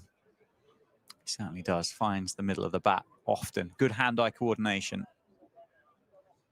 But I think that's the place to bowl him, I would say, is full and wide. Yeah, I would completely and utterly agree with you. I think anything in on a length. Oh, that's going to help. That's going to run away for 4. Past Gareth Roderick down to the Lynn Wilson centre. Well, they've had 2 chop-ons, haven't we? Northampton's had 2 chop-ons, and Mother Cricket saying, I'm not going to give you another one. Have a break and have that one for 4. At this stage, it either goes onto the stumps or it goes for 4, and that one. Ben Sanderson's obviously been a good lad, hasn't he? And Mother Cricket is looking after him. 23 off 13. Helpful runs. I'll certainly just give him a bit more of a target, a bit more of a buffer to bowl at in a minute. That's powerfully struck again. That might be 4, you know. That's gapped those 2 brilliantly, and it is another boundary. It's pulled away by Sanderson. Well, this is turning into being a bit of a catastrophic over from Khurram Shahzad. 144 for 8 now with 2 balls remaining in this over. Sanderson's now 27 off 14.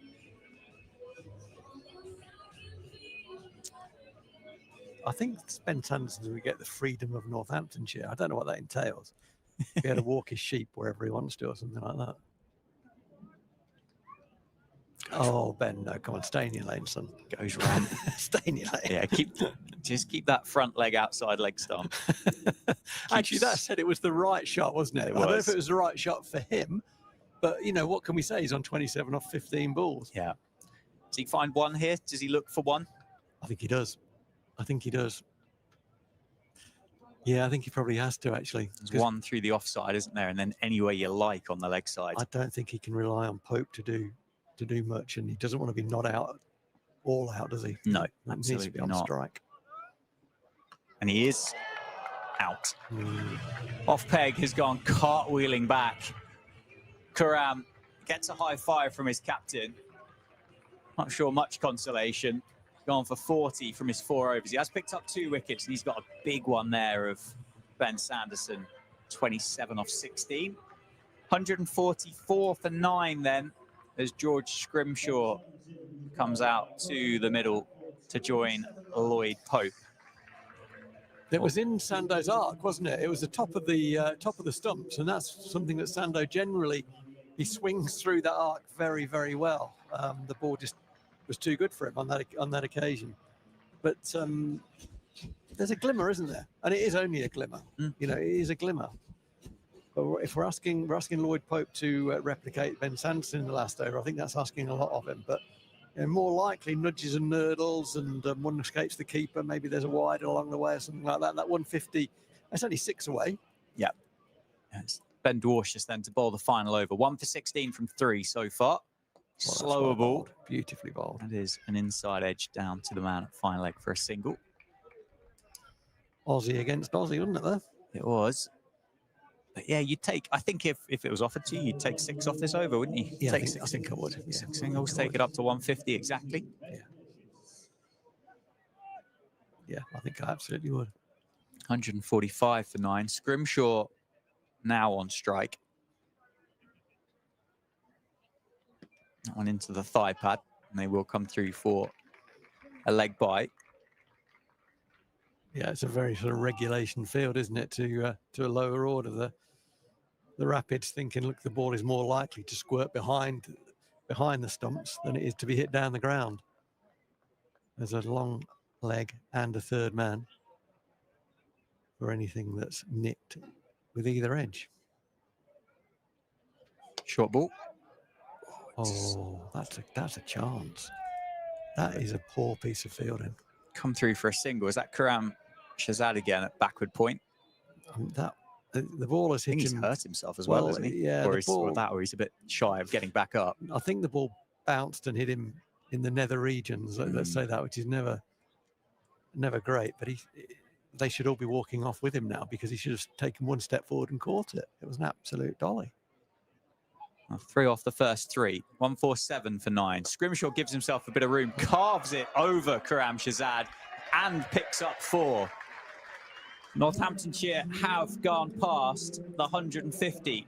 151 for 9 with 2 to go.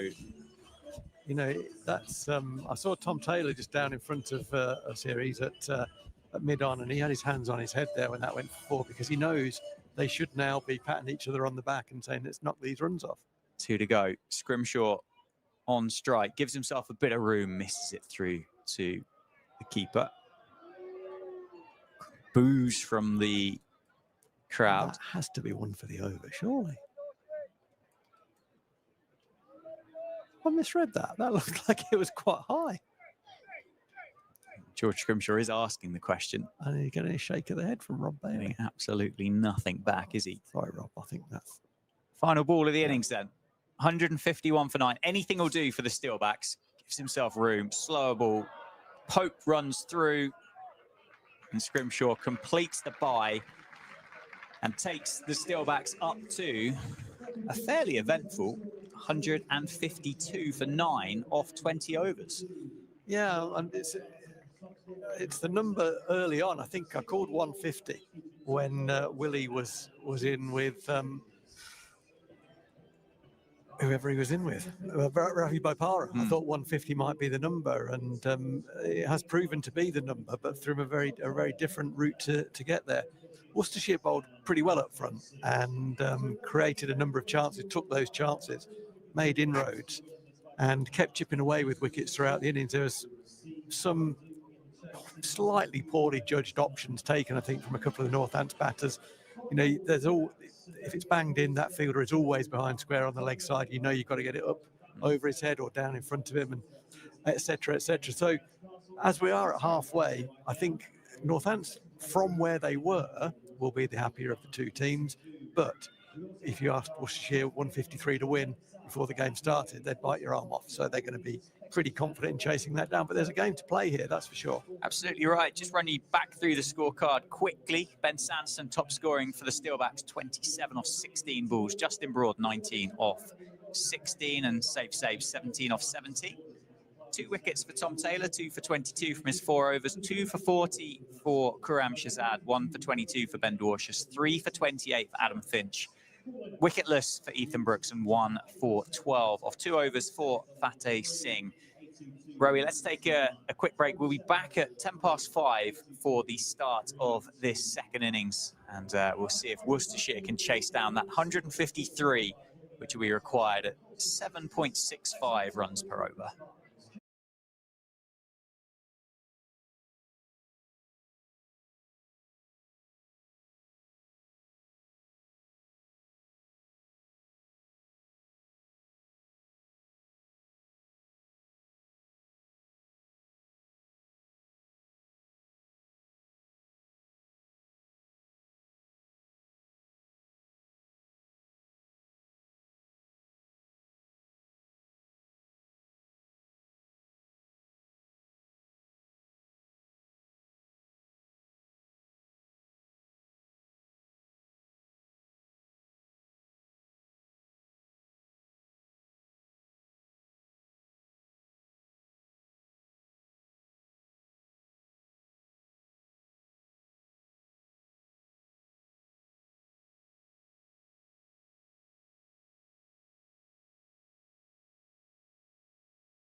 Send our scorers are Stereo and Super Water.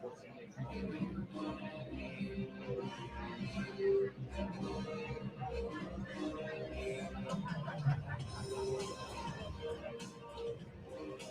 running through the radio studio made up of players from London and Northern Cricket Club. Please welcome back Captain David Willie and your Northern Steelbacks.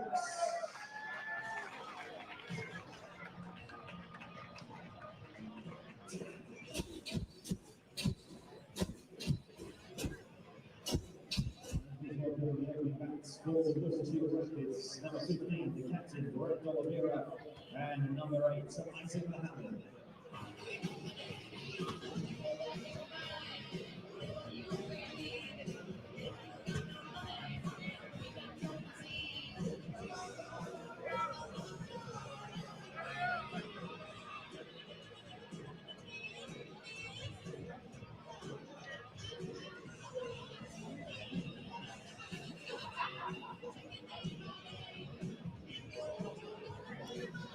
We're back. We're back. The players are back. We're nearly ready to go. Isaac Mohammed and Brett Oliveira will be opening the batting for the Rapids. Opening the bowling from the David Capel end is David Willey. We're powered by Daffabet at Northamptonshire County Cricket Club. My name is Dan Jadzovic, joined by Phil Rowe. Where are we, Rowe? Well, yeah. It's going to be a tough game for Northampton to get out of with a W. They're going to need wickets up front, aren't they? Early wickets. If we don't get early wickets, I can't see us winning this game. But I can see early wickets being taken because the wicket is nipping and there's a bit of swing still. And David Willey will extract it if it's there. Oh, and it's flown through a vacant gully region. Tim Robinson at backward point was interested for a moment. And Isaac Mohammed is off the mark straight away. There was 3 wickets in the power play for the Steelbacks. Yet again. That needs to be matched at a minimum, doesn't it? I think. It does. I think that's absolutely right. 2 in the power play. And Worcestershire will want to come out of that, obviously, with 0 or 1. With 2, you kind of think it's even Stevens. 3, then Northants will be very happy with that. And I actually thought there was one first ball there because from my angle, I thought that ball had gone straight to Tim Robinson at catchable height, but it actually missed him by quite a long way. Yeah, it did, didn't it? I'm interested to see Isaac Mohammed. He has a very strong reputation for someone so young. Yeah, 17 years old, Isaac Mohammed. At the non-strikers end, Oliveira is on strike. Just shuffles down, doesn't he? Gets beaten on the outside edge by David Willey. So, just 2 balls already. One pitches and bounces and leaves the left-hander. The next one nibbles a bit going across the right-hander. There is movement there. And we saw Tom Taylor use the new ball really well, didn't we, in the Rapids innings. And, as you say, I think Northampton need to at least match those 3 wickets. I mean, Tom Taylor bowled 4 straight. I could see Ben Sanderson doing that today. If things are going his way, I could see that being an option for the Steelbacks. Not offended by Brett Oliveira. The Rapids have obviously got that advantage. They won the toss. They now know exactly what they need, don't they? They're not there searching. They're not there looking. They're not there trying to figure out what a good score is or how good the pitch is or what the outfield is like. They know how they can go about this run chase now. Yeah, they do, and that is a huge advantage. Yeah, the toss is a big thing. I think that I'm not trying to be belittle how well the Rapids did but winning the toss on a day like this is a big advantage, and they took advantage of that. It's not a guarantee. You've still got to perform, and they did that. Absolutely. Shuffles down, looks for 1. Is there a chance at the keeper's end? No, there isn't. Sanderson elects to hold on to the ball. Whether that was an acknowledgement, the fact that Mohammed had to run around David Willey. It was a good run in the end, wasn't it? Oh, as Oliveira is off the mark. He's away. 2 for no loss after 4. 2 fielders outside the 30-yard circle. One is safe save, but deep square leg. The other, George Scrimshaw, at a deep third. It's Isaac Mohammed back on strike.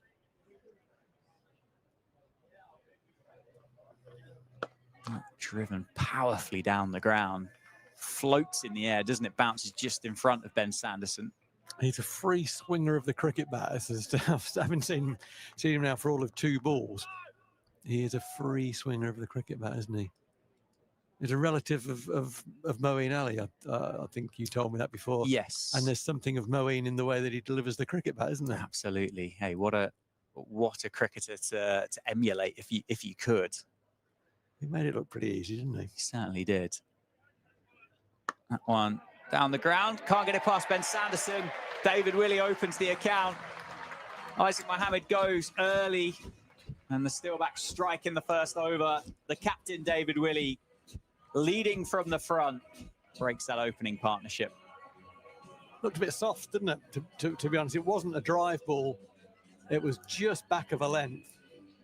Had it on the up. And on a wicket like this, the decision you've got to make there is, am I going to drive that firstly? And if you are, then you almost have to hit it over the fielder. Like you have to hit it on the up deliberately and deliberately loft it over the fielder. And I think he was a bit between two stools there. Do I actually go through with it, or do I punch it a little bit?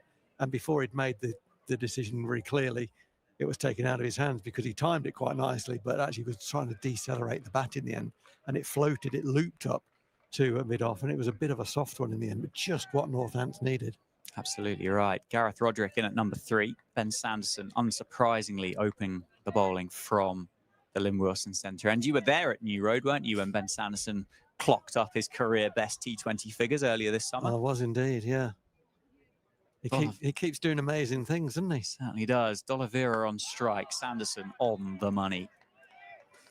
Now, this will be very, very interesting to see how Worcestershire play Ben Sanderson here, because there is an argument here that, and I'm not advocating anything particularly reckless, but I think they could put him under a bit of pressure, because if you let Ben Sanderson bowl, he might well nip you out.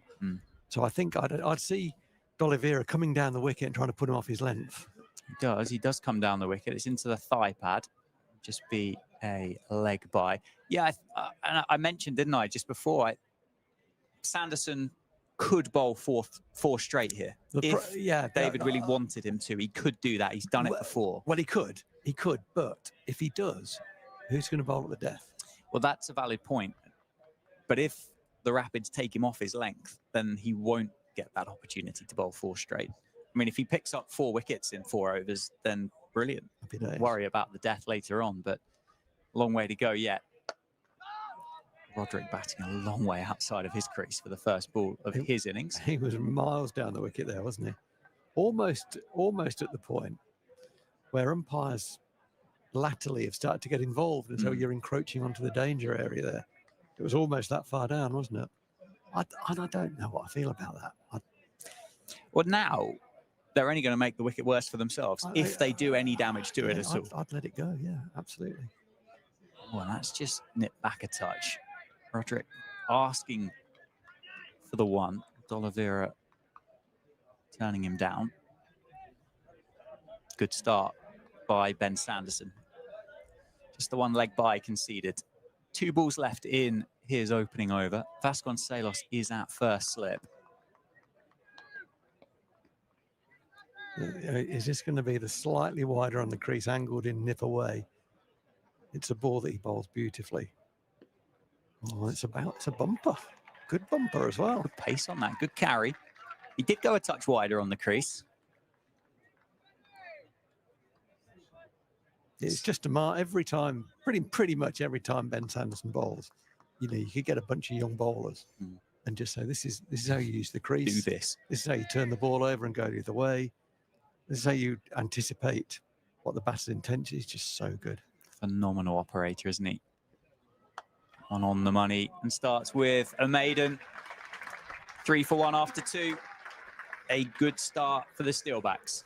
Well, that's great, isn't it? So the 152 is now 150 in 18 overs. So it's 8.3 the rate required. It's Northants weren't able to score at that rate without losing a lot of wickets. So the early wicket it's tipped the balance a little bit, and those first 2 overs only going for 3. You know, if David Willey now backs this up, there'll start to be a few jitters in the Worcestershire camp. Absolutely. D'Oliveira, Willey going for the Yorker. Justin Broad in there at mid-wicket. Quite a long way off that 30-yard circle. It's pretty much a dream start, really, for Northants with the ball. In that the scoreboard has gone nowhere, but they've got the very, very dangerous Mohammed out. he was a free shot, really, I think. And he played that way as well. D'Oliveira gives himself a bit of room, goes straight through him. I thought he chopped it past down to fine leg for 4, but he hasn't. David Willey's got 2 for 2 from 1.2 for the captain, and Brett D'Oliveira goes for 1 off 7, and the Rapids are 3 for 2. It was a big shot, wasn't it? Yeah, you said the dream start. How do you quantify this one? What's better than a dream start? Yeah, I haven't got that. And yeah, D'Oliveira hasn't got that either. That was a big shot, wasn't it? Exposing his stumps and looking to go up and over the offside with the ball swinging back into you. That's a shot of a man who's on 40 rather than a man who's on 1. And the captain perishing there. And it's not just the wicket that's fallen. Sometimes the nature of the dismissal can have a more serious effect on the dressing room. And as Kashif Ali comes in at 3 for 2, he's now under a bit of pressure. But he is a very, very attacking player. He kind of plays without looking at the scoreboard. You know, he believes he can hit every ball for 4 and he's going to go and dominate. Maybe he comes off.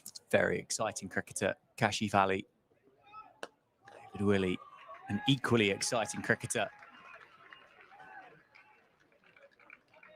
The crowd are getting behind the Steelbacks, aren't they? It's been relatively sedate, isn't it, through the course of the day? I suppose the crowd will always struggle a little bit on a Sunday in the summer with the club cricket being played through the county of Northamptonshire and beyond. That one driven down the ground, and it is 4 by Kashif Ali, the first boundary of the Rapids innings. Kashif Ali off the mark. That is a very handsome shot, isn't it? What a beautiful cricket shot. Didn't really move his feet particularly, just sort of nudged weight forward in terms of weight transfer. It was very full, but it was beautifully timed. Yeah. Willie trying to use the early swing that's available. Just got his line slightly wrong. First boundary conceded, 7 for 2. Back on the money, just drags that length back a touch, doesn't he? And Kashif Ali defends it. David Willey in the contest, you can see that, can't you? He strikes me, you'll know him better than this, but he strikes me the type of cricketer that would quite like to engage with an opposition, absolutely. just to, if anything, to raise his level. Absolutely. He will look for that. The cricketers will do things differently, but yeah. No, he's better when his adrenaline and his tail's up. He's got a bit about him. Yeah, so he will start a fight if he needs to. Final ball of the over. That back of a length again.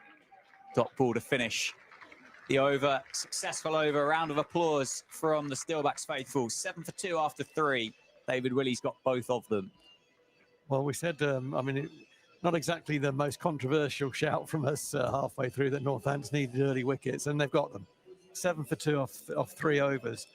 And Ben Sanderson with the ball in hand now off the back of a very good first over, a maiden that it was.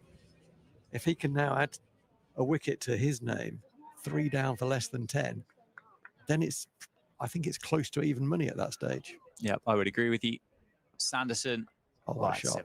Inventive from Roderick, isn't it? Just gets outside off stump, greeted with a double teapot by Ben Sanderson, and just chips him over Lloyd Pope at short third man. I don't know if that was a slower ball from Sando. I think it was a little off cutter. And it was, it took Ben Sanderson by surprise, that's for sure. It was a hell of a shot. To play that at 7 for 2, you know, you miss that, it knocks leg bail off. You look a right chump. You do indeed. Roderick's away. 4 off 5, 11 for 2 off 3.1 overs. On inside half of the bat to David Willey. He's a long way off that 30-yard circle. They're really squeezing, aren't they, the Steelbacks? Yeah, they are.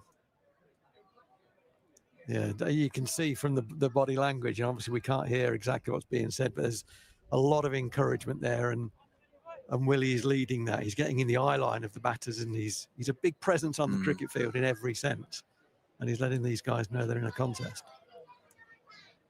Sanderson. Oh, Roderick goes again. Has that gone straight? Someone up? call for it. Name on it, please. It's fallen goodness. in no man's land. Lloyd Pope, I think, was the nearest to it, but he's misjudged it, isn't he? He started running the wrong way. tried to come back around to it. Justin Broad running towards it, and neither of them could get there. It falls safely between the two of them. I think if either of them go from the get-go, either of them could have caught that. Certainly Broad put the handbrake on, didn't he? Early, you need an early shout there. Cachiavelli advances. Oh, what a shot that cricket shot That's that the is. best shot of the day. 6 runs, Cachiavelli. That is stylish. It's handsome. That's Cachiavelli at his absolute best. That is 10 an off 5. extraordinary cricket shot. Wow. The flourish, the flare at the end as well. To have the gumption, the guts to play that shot then, let alone the skill. I mean, it was a phenomenal cricket shot. But the time of it as well, the timing of it. The previous ball could have been a wicket. You're 2 down. He's walked down the wicket and taken it on the up for 6. What a shot. Oof. One just keeps a little bit low, maybe. Digs it out off the back foot. I mean, these things are not very easy. They're very clear sometimes with hindsight. I personally like the keeper to call for that, not for him to catch it himself, but the keeper can see where the fielders are and he sees the line of the ball quicker than anyone. Yeah. If the keeper calls Broady or whatever as the ball goes up, everyone can stand back. Broady's clear. He can go for it. Yeah, fair. Slower ball. They're going to look for one. Oh, well fielded. Justin Broad. They do come through for a single. It's a good single as well. It's 19 for 2 after 4 overs. That was an eventful over, wasn't it? I mean, it had everything, that. Plenty happened in there, didn't it? A great flick over the fine leg from Gareth Roderick. And then, can we call it a half chance? It didn't go to hand, but a ball that another day a Northants fielder would have called for and may well have caught, but got away with that. And then the shot of the match. Cachiavelli walking down the wicket to Ben Sanderson. Shot of the season, I reckon. Phenomenal shot. To hit it then straight as well, because he wasn't very close to the ball, was he? I mean, a lot of people are dragging that or going inside out. Great shot. David Willey continues from the David Capel end. Turned nicely into mid-wicket. Well played, Cash, says David Willey. That was a very, very nice shot. Enjoyed that. I've met Cachiavelli. He's a quiet young man. Don't know whether David Willey's going to get much back from it. Well, he was just saying, you appeared to have a lot of time there. Very well played. Something like that, I'm sure. His tail's up, isn't he, David Willey? He knows he's got to lead the fight for his team here. He likes the scrap. He's a good man when the chips are down.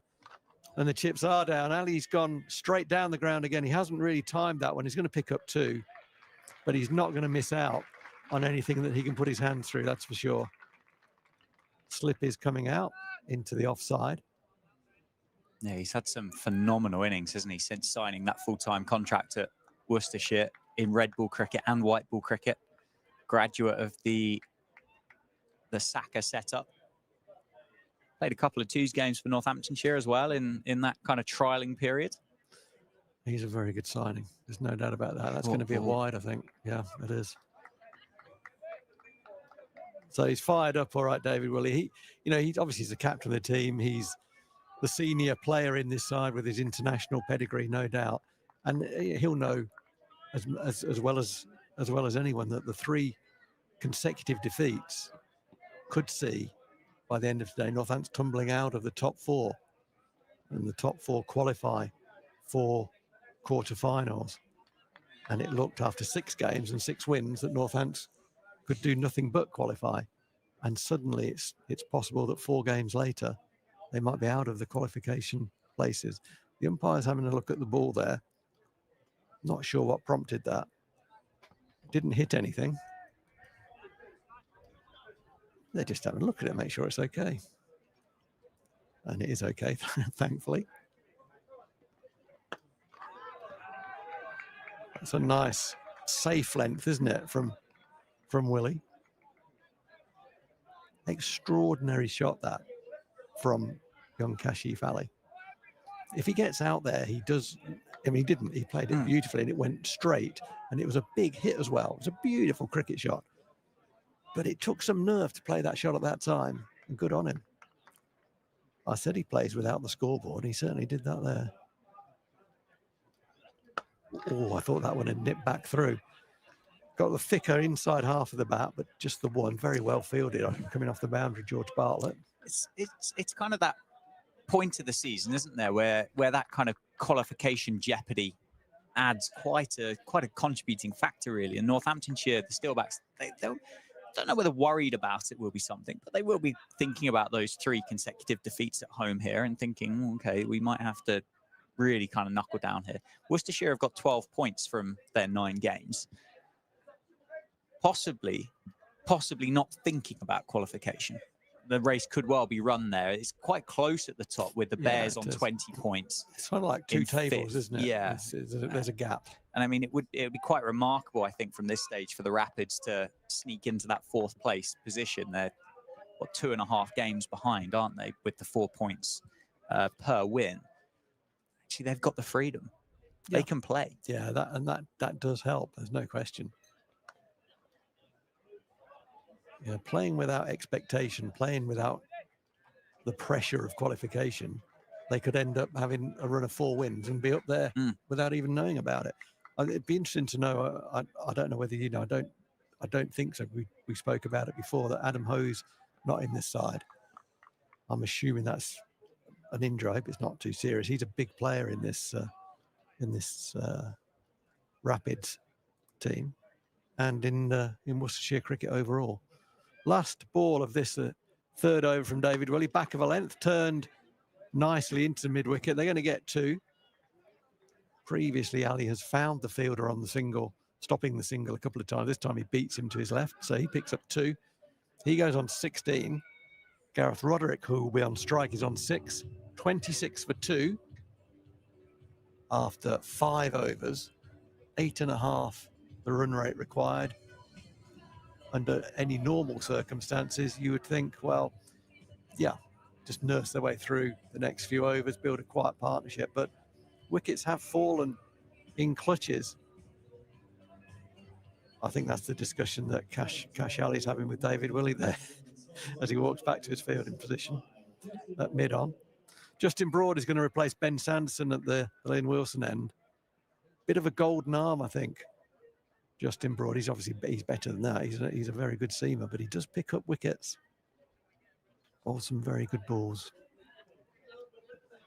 Starts with a wide. I've done it again. The curse of the commentator. He runs the ball. A lot of his wickets are with balls that pitch and nip back in off the seam. As Rory Kleinveld decides he's going to do a lap. He wants to get a message on by the looks of things. See if Broad can improve on that first ball. Roderick backs away. He's going to get in. Backs away, opening his stumps up, trying to go through the offside. Doesn't really time. He gets a single to Ben Sanderson, who's on the edge of the circle. And Rory Kleinveld, yeah, he's having a chat with George Grimshaw on the 3rd man boundary. The 2 fielders out for this 6 over, the last over of the power play. 3rd man. George Grimshaw, as they having a chat with Rory Kleinveld, and deep square leg. So the offside boundary is open, and that is exactly where Cash Ali tries to dispatch Gareth Roderick. He tries to dispatch his fellow countryman, Justin Broad, and he does so pretty well. Didn't get all of it, got enough of it up and over the offside with the wind, and also there's no fielder on the boundary out there. So both these guys have worked out, just open up the stumps, and if it ends up being straight, we can then use that as width, as it were, because we're outside leg stump, and David Willey's got to respond to that, and he has done. So 3rd man comes into the circle. Yeah, and respectfully to Justin Broad, he's not David Willey or Ben Sanderson either. In terms of accuracy, and yeah, that's fair comment. And that one's over pitched, and Ali's gone down the ground, 1 bounce for 4. That was in the slot, and it got the treatment it's generally going to get in this format of the game. You don't get away with slot balls very often, and Broad certainly didn't there. So the pressure that had momentarily built on these 2 seems to have been released, and a lot of that is down to Kashi Valley, because already he's on 24 or 14 balls. Yeah, I mean, whatever happens now, they're already ahead of the Steelbacks in the power play. Just flicked. That's very nicely flicked. It went exactly where he was trying to hit that. He knew to get two, he had to get it up and over the infield. That's what he did. He didn't try and hit it harder than that because it could have gone square and he might have found the man on the deep square boundary. It was a very calculated little chip for two. And he looks like a man who's in incredibly good form. Yeah, I think the T20 numbers so far this season, he's got a 50 with a 40. Oh, That's my God. massive. That's huge. That's top of the bails where Justin Raw was trying to bowl it, and it's been absolutely smoked. I mean, you've probably heard the sound, the crack off the bat. And there's not a great deal wrong with that ball, to be honest, apart from it's been hit the best part of 90 metres for 6 over deep mid-wicket. That is a phenomenal shot. This is high-quality batting from Cash Ali. He's on it here. Just kind of punched it over mid-wicket, didn't he? The bat speed was impressive, wasn't it? Really the balance phenomenal. was impressive as well. 32 off 16. Final ball of the power play as well. Kind of, in a way. So the response has been to send another man. George Bartlett has gone out to deep mid-wicket, so the deep square deep mid-wicket, which means the offside is open. Oh, that's nicely bowled. And third man was up, and Cash Ali thought, I can just beat George Scrimshaw at third man. I'll pick another 4 up, and he very nearly feathered it through to the keeper. But certainly he dominated that over. After 6 overs in the power play, it's 44 for 2. And the Rapids on top. The run rate required is now under 8s. Yeah, 10 in front as well, where the Steelbacks were at the same stage. And 1 wicket, crucially, still in the hutch. We said, didn't we, at the start, 67% chance of winning if you can pick up 3 wickets in the power play. Rapids did that. 34 for 3 Steelbacks at the end of their power play, having been asked to bat first. This will be interesting. So as we saw, I picked it up on the camera. The bowling coach, Rory Kleinvat, had a long chat with George Scrimshaw down on the boundary. Let's see if we can pick up what sort of messages he was giving him. We'll keep bowling it there. Would be a very good message, wouldn't it? That looked quick as well, didn't it, for Scrimshaw? Hit the bat hard, that. Not to say he's not quick, but that looked extra quick, although he has. It's like he's pulled up. Oh, that's not A good. little bit lame there, isn't he, off the follow through? Sort of out of nowhere, wasn't it? Obviously the first ball that he's bowled, that has got a look about it that I hope I'm wrong. It wouldn't surprise me if he pulled up, because there's something. His left leg, I think, just gave way a little bit. Let's see. It's a slower ball, and it's driven back down the ground for 4.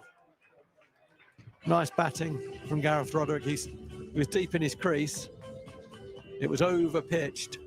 I think the conversation between Rory Kleinvat, and the bowler was probably about Scrimshaw's length, which was don't be as short as you have been. The first ball was back of a length. The second ball was just a little bit too full. It was nicely played by Gareth Roderick, when it very crisply struck down the ground. At the moment, these guys are making it look pretty comfortable. And that's flicked away, and that's going to be 4 more. 1 bounce. Oh, it's brilliantly. It is 4. It was a brilliant attempt on the boundary by Vasconcelos. The ball pitched just inside the boundary rope. Because the boundary's still a bit damp, it just sort of sponged up a little bit. And Vasconcelos tried to knock it back in field. And he actually did succeed in knocking it back in field. But the other fielder who's down there, who's Tim Robinson, actually palmed it back over the boundary, bizarrely. It's interesting bit of cricket all round. Good shot it was. Backing away, Roderick opening up the offside. He's only going to get 1 out to save. The Worcestershire batters, the Rapids batters, very proactive, aren't they? Very proactive. Don't let these guys bowl at you. Don't let them line you up. And they've done that well. They've moved around the crease. There's been flicks. There's been walking down the wicket. They've been backing away from the stumps, going across the stumps. They haven't allowed the Northants attack to settle. And there's another example of that. You know, we talked earlier about how well, for the most part, how well the Rapids bowlers held their line and length, and they were bowling almost 4-day lines and lengths early on when there was even more nip around. The wicket had only just been trimmed, hadn't it, before the start of the game? Yeah. And what the Rapids batters are saying, we're not going to let you settle there. It is a wicket that's still offering a bit of movement, but we're coming at you. And it just changes the equation. It's banged in by George Scrimshaw, and it's banged out of the ground by Kashif Ali. He knew that ball was coming around about there, back of a length, just over the stump height. He was waiting for it, and he hit it beautifully again for another 6. He's on to 38. Gareth Roderick is on 16, 59 for 2. And these two have now put on 56 very, very quickly. And they've changed the look of this game very, very quickly indeed. You know, they've been together for about 5 overs, and they've absolutely taken Northants to the sword. It's been impressive. It's been a very impressive counter-attack, in particular from Cash Ali, who's still in conversation with David Willey. So there's going to be a bowling change at the Lynn Wilson end. Lloyd Pope, who bowled beautifully, I thought, on Friday here against Lancashire. Certainly the best I've seen him bowl for Northants. He was very unlucky, actually, only to pick up 1 for 20 odd in his spell. But he's going to start, and Northants need a wicket. That's absolutely desperately need a wicket. Yeah, no, these two now, they've built that platform, haven't they? Just to keep going at the rate that they're going at. They've accelerated 7 for 2. The Rapids were at the end of the 3rd over. Yeah. Just for a point of reference. Looking for maybe 2, but I think that's Tim Robinson, as it come off the point boundary, did very well there. He has got an absolutely bullet arm as well. So this will be interesting. Ali has been very, very aggressive against the seamers. He's got his side ahead of the game. How does he continue? Oh, he tries to work that wristily into the leg side. Got a leading edge. That could have gone anywhere. It went between 2 fielders. I just wonder whether he's going to continue in that ultra-aggressive approach, or whether he's going to rein backwards a little bit now. They need 7.5 and over. Just ride through the middle overs, really. That's flatter and quicker by Pope. Just running in and cramping Roderick. I mean, it's Ethan Brooks, Henry Cullen, Ben Dwarshus, Tom Taylor, Fateh Singh carded next. Whether there is a little bit more responsibility on these two with that kind of look ahead for the Rapids or not, I don't know. But 2 was called very quickly. That's very nicely played, that. He controlled the bat face beautifully to get the ball past Ravi Bopara, but then also wide enough of Vasconcelos to pick up 2. That's very good batting, that. It's impressive, this kid. Yeah, they have, you said, Dan, they've built a platform, and it looks like they're not going to give that away now. Yeah. And what Northants really want Kashif Ali in particular to do is to keep going in that ultra-aggressive way and make a mistake.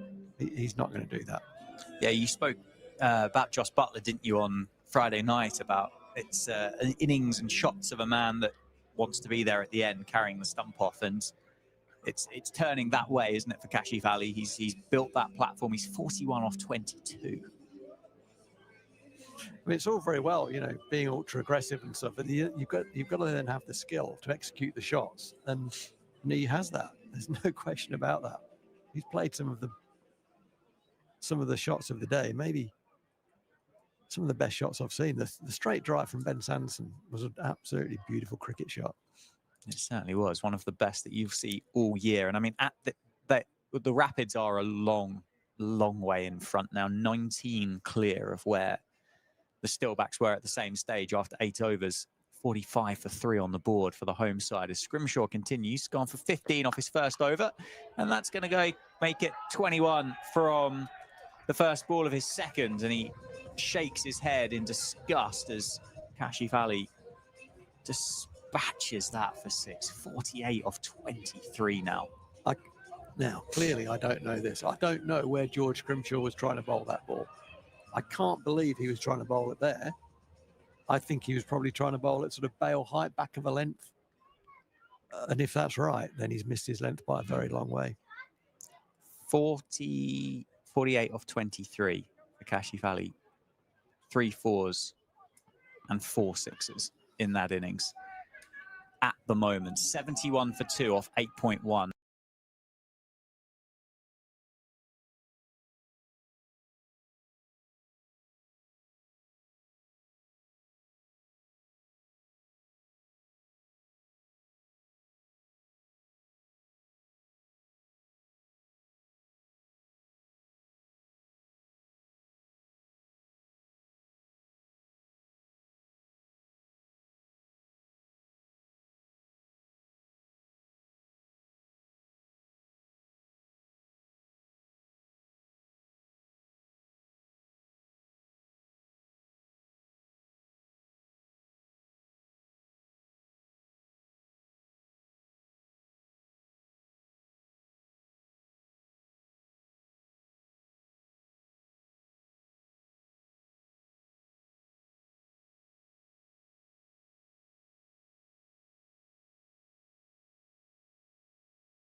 Apologies about that. We just had some technical difficulties. 80 for 2, the Rapids. Pulled away by Roderick for just a single. Takes it up to 81 for 2 off 9 overs. I'm not entirely sure what was broadcast and what was missed, but there were 2 6s in that over. One was a pull shot from Cash Ali that went a long way over the boundary. He then pushed one down the ground for a single, and Gareth Roderick played a beautiful pickup off his legs for 6. Very straight, wasn't it? Normally that pickup shot off your legs goes quite square and sometimes behind square. This one went well in front of square, all the way for 6, down to the concession stands there where the burgers and the kebabs come from. That's how straight it was hit. A late decision of a change of bowling. Lloyd Pope thought he was going to bowl that over. He's not. Justin Broad's going to bowl it instead. There's a bit of panic stations, isn't there, for the Steelbacks? 153 is what they're defending. The Rapids, 81 for 2 with 11 overs left to go. Kashif Ali in particular has gone ultra aggressive here. Yeah, he got involved in a few verbals, didn't he, with the Northants captain, David Willian. We said at the time, David trying to get himself going. Oh, it's an appeal from McManus. Inside edge. Bapara throws wide and wild of Roderick stumps at the non-strikers end, and they do eventually come through for a single. And I don't know whether it got David going or not. But what I would say is it certainly got Cash Ali going. He doesn't need a second invitation, to be honest, but he will be enjoying his work out there. And actually, you know, the neutral will be enjoying his work as well, because it's high quality. It's absolutely superb, isn't it? David Willey busy in conversation with his bowlers. So it's certainly feeling like one-way traffic at the moment, isn't it? Here at the county ground, there's a bit of confusion again. You can just tell, can't you? There's a bit of panic, as there was 6 outside that 30-yard circle for a long time there, as Broad goes in and goes down the leg side. And for a team that started with 6 on the bounce, it looks like that confidence has been almost been taken out of this Steelbacks 11 at the minute. It does, yeah, it does. They will have felt at 150, and then those 2 early wickets, 3 for 2 after 2 overs that were in the game here, and then very, very quickly, Ali in particular with Roderick have really taken the game away from Northants in the blink of an eye. Yeah, it's got, as I said, after 3 overs, they were 7 for 2. Yeah. And at the end of the power play, 44 for 2. Well played. That's a phenomenal change of pace. It is. It is. And there was some risk in the way that Ali's played, but it was controlled risk. It was controlled risk. He was just too good. Basically, as simple as that. He was just too good. Completely agree with you. Just in Broad, heavy length. I'm going to look for a couple. No, Bartlett's quick off the boundary rope. They'll settle for just 1. Yeah, and this could be a slow death, couldn't it? 6.5 is a run rate required. These two, I mean, they can always play a false shot, of course, but at the moment, are just kind of knocking it around. That's all they need to do. Yeah, they've done the damage, haven't they? They have, yeah. That's a short ball, which has been missed by Kashif Ali. 1 for the over signal. I think that's one thing that you will get from Kashif Ali. I don't think he's going to duck and evade and try and navigate and negotiate those. I think if he gets an opportunity, a short ball, I think he will be taking it on. Not a bad ploy with 2 fielders out there on what is the longer side. Good ploy. Hitting into the wind. Good ploy. It's the top edge, and it's flown all the way down to the members' lounge, the Spencer Lounge, for a 1 bounce for Kashif Ali. And well, you can hear really the shot, can't you? It's silent around Wantage Road at the moment. There was a sigh, wasn't there? There was a collective, as it flew 1 bounce down to the boundary there. Sort of the line would have been over 3rd slip, probably. He lost his shape there, Cash Ali. We've not been able to say that. He has hit some beautiful cricket shots and kept great shape and balance in doing it. That time he lost his shape, nearly lost his wicket as a result, but such was the bat speed. It flew well over George Scrimshaw. Moves to 56. 56 off 29. Broad to finish the over off and goes through Kashif Ali. And the first half of the innings, 10 overs, has been completed. And the Rapids are 89 for 2, needing 86 from 40. Sorry, no, that's the partnership. 64 from 60. That sounds more like it, doesn't it? Northants are certainly, they're welcome in second in this game, and it's looking extremely likely that the Rapids are going to win this one. I think what's important, a couple of things are important. One is net run rate, taking the game as deep as you can. And actually, it's also the way that Northants perform in the remainder of this game. Because you said there was a bit of panic there, and we only had 3 in the circle for quite a long time.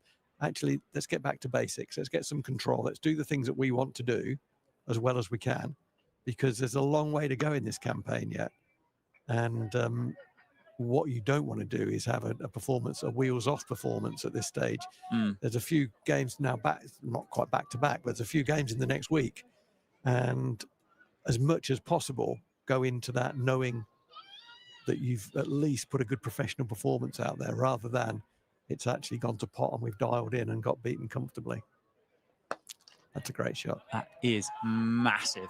David Willey can only turn and watch that crash into the back row of the Spencer Lounge. I thought we were going to see another crowd catch them for a second, Rory, but he ducked it, didn't he? Yeah, quickly evaded it. Realised that might have been coming down slightly quicker than what he first thought. Good catch down there on Friday night, wasn't it? That was a great catch. A one-hander, wasn't it? Yeah. Great catch. Didn't spill a drop of the pint either. That's very, very impressive. And what was also impressive was the shot, wasn't it? A chassé down the wicket and hit it exactly where he wanted to. Nice batting. Fuller from Lloyd Pope. Kashivali can't get underneath it. Just takes the single down to George Bartlett. They've almost collided, the Worcestershire batters there, and they've done that a couple of times, both running on the same line. Ali was watching the ball go out to the boundary. He didn't see Roderick appearing in front of him. Reverse sweep. Played well by Roderick. It's just a single, though. Safe save.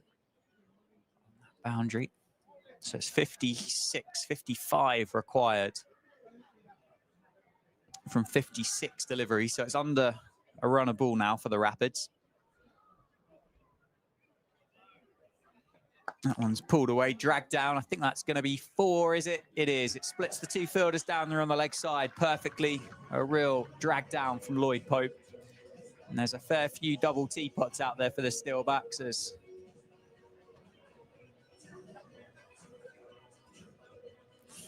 That was a very poor delivery.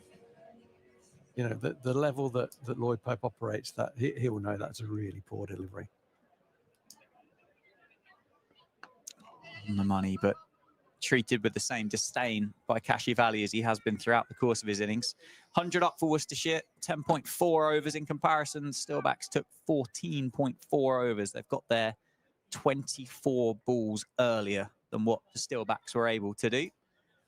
Would you say, looking from this distance, that the surface has got remarkably better on it, or would you? Is it more of a case of, well, Kashivali, let's not beat around the bush. It's been absolutely superb. It's been a fantastic innings of 63 so far. Steelbacks just haven't backed up Ben Sanderson and Dave Willey in those opening 4 overs. Yeah, I think so. I think maybe did. It's difficult to know, isn't it? But I think it probably did a bit more for a little bit longer in the first innings. Maybe 9 balls, maybe 2 overs more. But it's difficult when Ali came in, because he just took the game away, didn't he? He just changed the whole complexion of the thing. Change of ends for Scrimshaw. That's gone straight up. Fielders converge underneath it. David Willey running towards it. And that one drops in to no man's land. Falls directly between Lewis McManus and Dave Willey. Kashivali moves to 69. There's a heck of a game at Trent Bridge. Nottinghamshire need 1 to win, 9 down, 2 balls to go. Oof. Against Leicestershire. And these games now increasingly start to have a real meaning, don't they? Yeah. On the table, and unlikely qualification. It's still a ways to go. One needed off 2 balls. Well, Leicester are there, aren't they? They're in 4th at the moment on 20 points, having won 5 of their 9. Nottinghamshire, if they were to win that one, the Outlaws, they would go and join them on 20 points as well. So we'll just tighten up that little gaggle of teams on 20 points. Roderick back on strike. He's on 29. Quite happy, really. He's quite happy to play second fiddle here, isn't he, Gareth Roderick? Knock it around, take the singles. Easy job, isn't it? Give it back to Kashivali, Absolutely. who might have changed down from 6th to 5th, but he's not exactly slowed down a massive amount, has he? No, he hasn't. No, he's just continued to show intel. I said earlier, I expected he might just go down a gear, but actually he hasn't really. He's just playing as he played from ball 1. Just put it in cruise control, isn't he? That one pulled away in front of square. Doesn't get all of it, David Willey.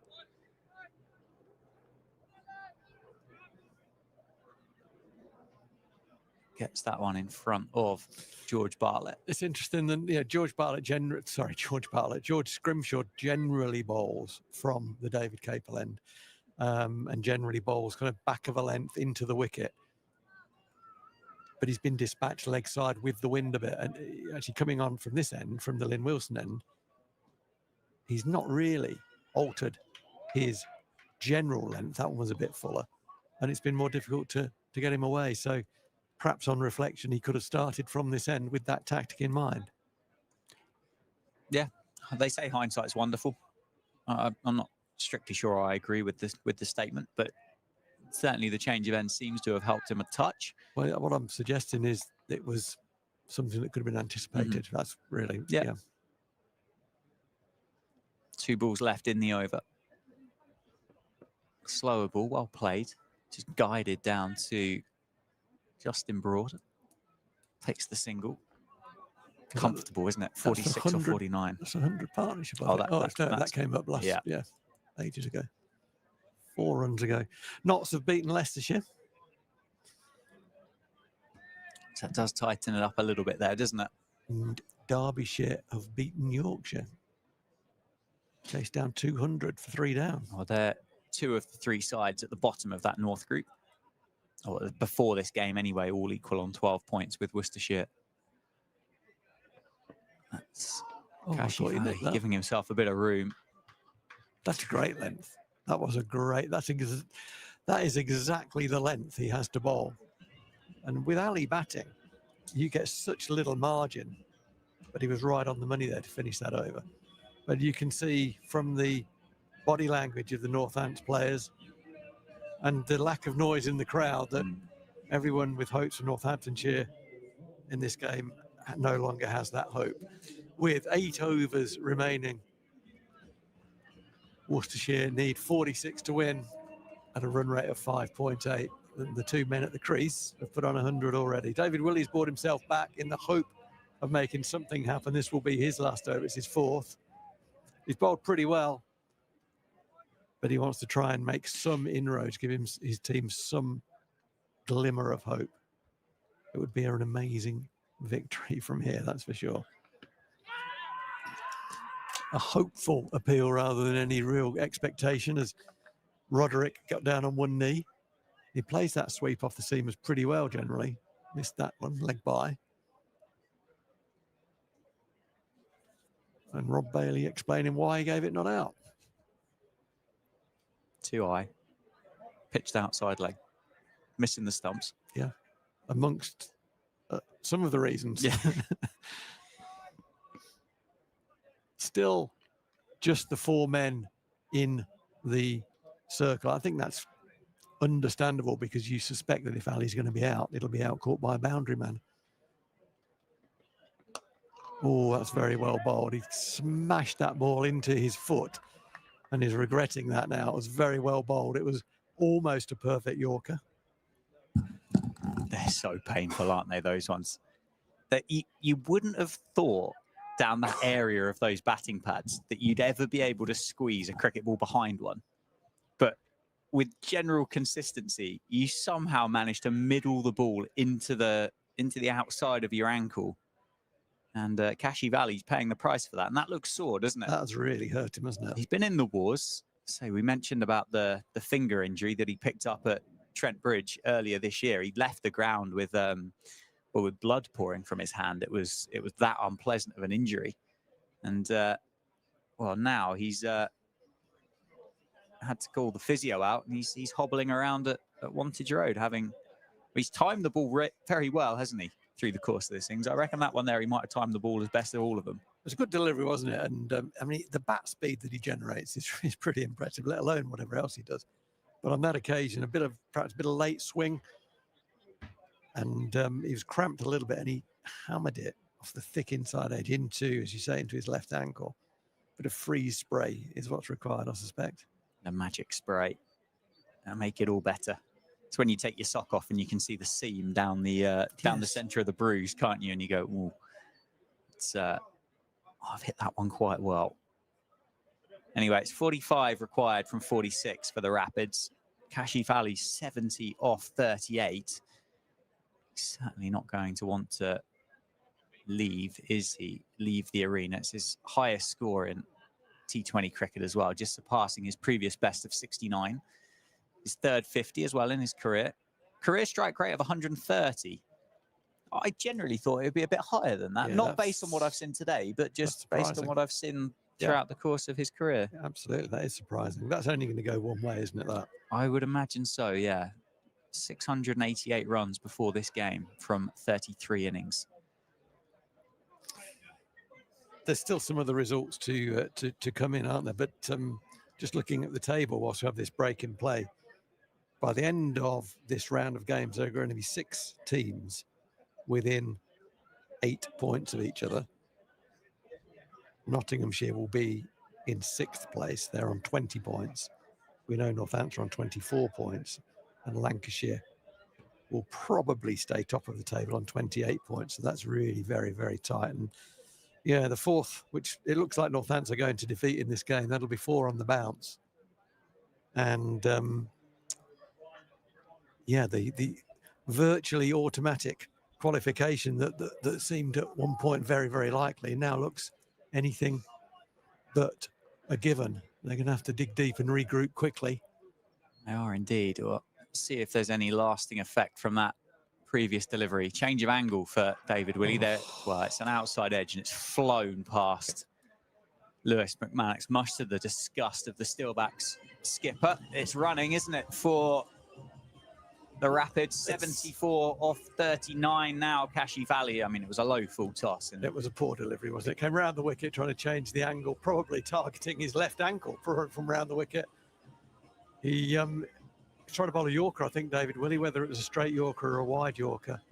Ali gave himself a bit of room, but the edge flew away for 4, but it wasn't a great ball. He's just going to keep going, I think, Kashi Valley. And he has kept going, and he's going to get lucky there because it's going to land in no man's land again. It was a short ball by David Willey, very well directed. As we know he will do, Kash Ali took it on, spliced it, and hit it. He hit it badly well, Dan, I would say, in that it just landed on the edge of the 30-metre circle where there are no fielders. Yeah, you make your own luck, don't you? At the end of the day, he's batted with the power and the aggression that he's had that's led to the field and the bowling plan that Dave Willey's implemented here for the Steelbacks. And yeah, it's fallen into no man's land. The fact it was only 1, I think, indicates the fact that ankle might be a bit sore. Yeah, that was otherwise he could have hopped 2 maybe. But he's happy enough. He's on 75. Roderick's played well for 31. Very quietly, isn't he? Inside edge. Well, half appeal from Lewis McManus. Not sure what the appeal was for. Anything, I think. It came off the bat into the pad. David Willey's not giving it up, even though the run rate required is now under 6. He'll keep going to the end, but he's only got 1 more ball to influence this game with the ball. We have not seen Ravi Bopara with the ball, and he has been very lightly bowled. We made mention of it. But this last ball from David Willey round the wicket, it's in the slot, and it's hammered back down the ground by Gareth Roderick for 4 runs. A very fine shot. Roderick moves on to 35. The partnership's huge. Partnership 114, total on 117, and only 36 more runs to win. 7 overs in which to get them. Yeah, one-way traffic. A matter of when, isn't it, rather than if, I think, for the Rapids. 8 wickets still in hand, 7 overs left to get them. Kashi Valley on strike, 75 not out, and Scrimshaw's going to bowl his 4th over. Yeah, still, you know, to the badger like me, there's still interest here. Interest in what George Scrimshaw's plans are going to be. Interesting to see how Ali plays them. Is that blow to his ankle really going to impede him? I'm not sure. We shall see. I think he'll be looking boundaries regardless. And he's going to get one. He's going to get 6. Another 6. It was banged in. It was slightly over, more leg stump than off stump. And Ali was able to hit it up deliberately, swivel pull off his hip. Went with it. It was against the wind, but with the bat speed he has got, if he gets it in the middle of the bat, it's going to clear any boundary into most breezes, and it did. Instantly, Lloyd Pope down there showed some interest, but he then quickly realised the trajectory of the ball. It was so well struck, it was always going to be 6. Moves to 81. George Scrimshaw looks disconsolate. Yeah, I mean, with Kashi Valley, we've all been hit in the ankle, haven't we? We all know it hurts. Not many of us have been hit as an amateur at the pace of which David Willey will bowl it at. But I think it has limited his ability to sprint between the wicket here.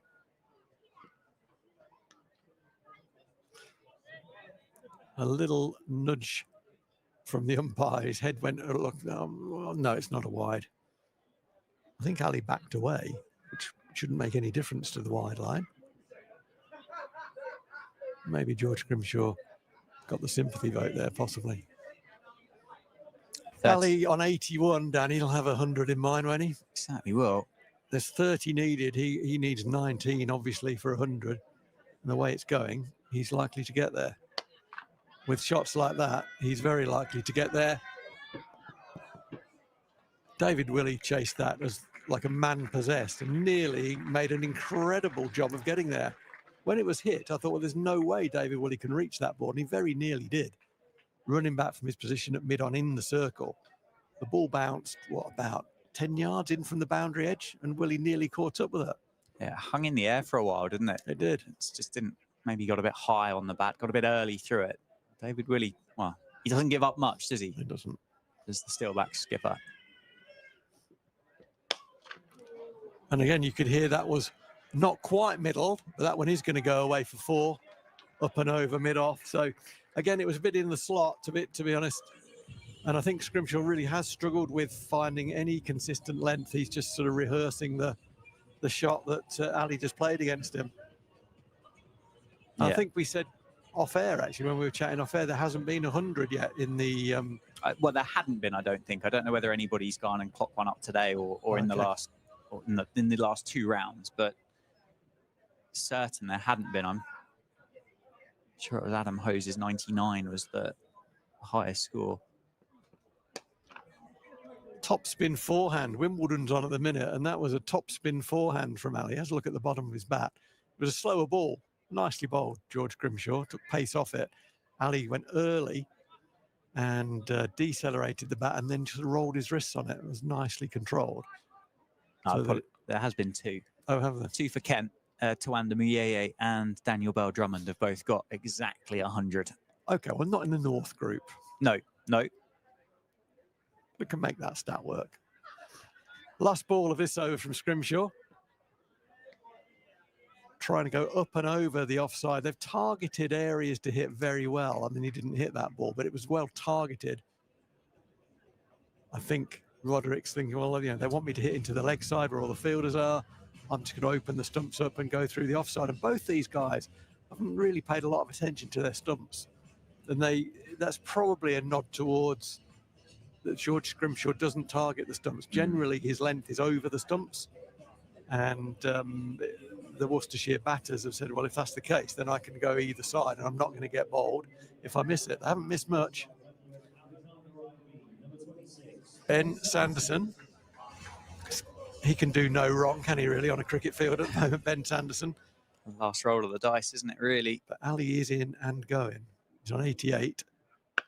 And he's going to be on, he's going to be out. He's going to be caught by Justin Broad at deep mid-wicket. It was a low full toss. Ben Sanderson bowls you a low full toss. It's still a good delivery, apparently, because it was chipped it too well. Got all the way out to Justin Broad, ran round to his left, made good ground, put in a nice catch, tumbling away to his left. And so Cash Ali won't be the first man to get 100 in the North group this season, but what he will do is leave knowing that he's put his team actually on the tape, and someone now needs to walk through the tape. That's a great innings. It was full of attractive shots, front foot, back foot, both sides of the ground. He single-handedly changed the nature of that game. When he came in, it was 3 for 2. His team were under the pump. 2 overs have been bowled. The ball was nipping around. And as he leaves, then the Rapids have virtually won the game. So well played, young man. Yeah, nice round of applause for those that have made their way in the ground as well. And warmly welcomed by his teammates in the dugout. That wicket there just puts Ben Sanderson clear back at the top of the wicket takers for the Blast this summer. He's now on 23, just 1 ahead of Somerset's Riley Meredith on 22. And it's why form in T20 it isn't really worth looking at, because you have if one of you guys has a big day out, then he can win a game single-handedly, which pretty much is what has happened there. I mean, Roderick's played really nicely, but he's played second string as he's 35 of 29. He's played well. And the key thing he's done, he hasn't got out. He's just kept his partner company. Yeah, he's batted with him, hasn't he? But that was an extraordinary innings by Kashi Valley. Full of attractive shots. He has got some skill. Another wicket, you say, to Ben Sanderson. Oh, and I thought there was going to be another wicket to Ben Sanderson there. I think it was an attempted Yorker. It nearly squeezed through underneath Gareth Roderick's bat. It's a rare sighting, isn't it? Sanderson from the David Capel end. Yeah, he's well, he'd be operating in a different time zone, isn't he? He'll have jet lag at the end of this game. Never see him from the David Capel end.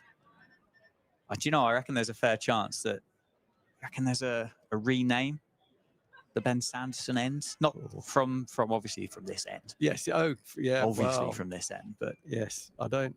Could I put the petition together? How many signatures would I need? A lot. It's a slower ball, nicely played.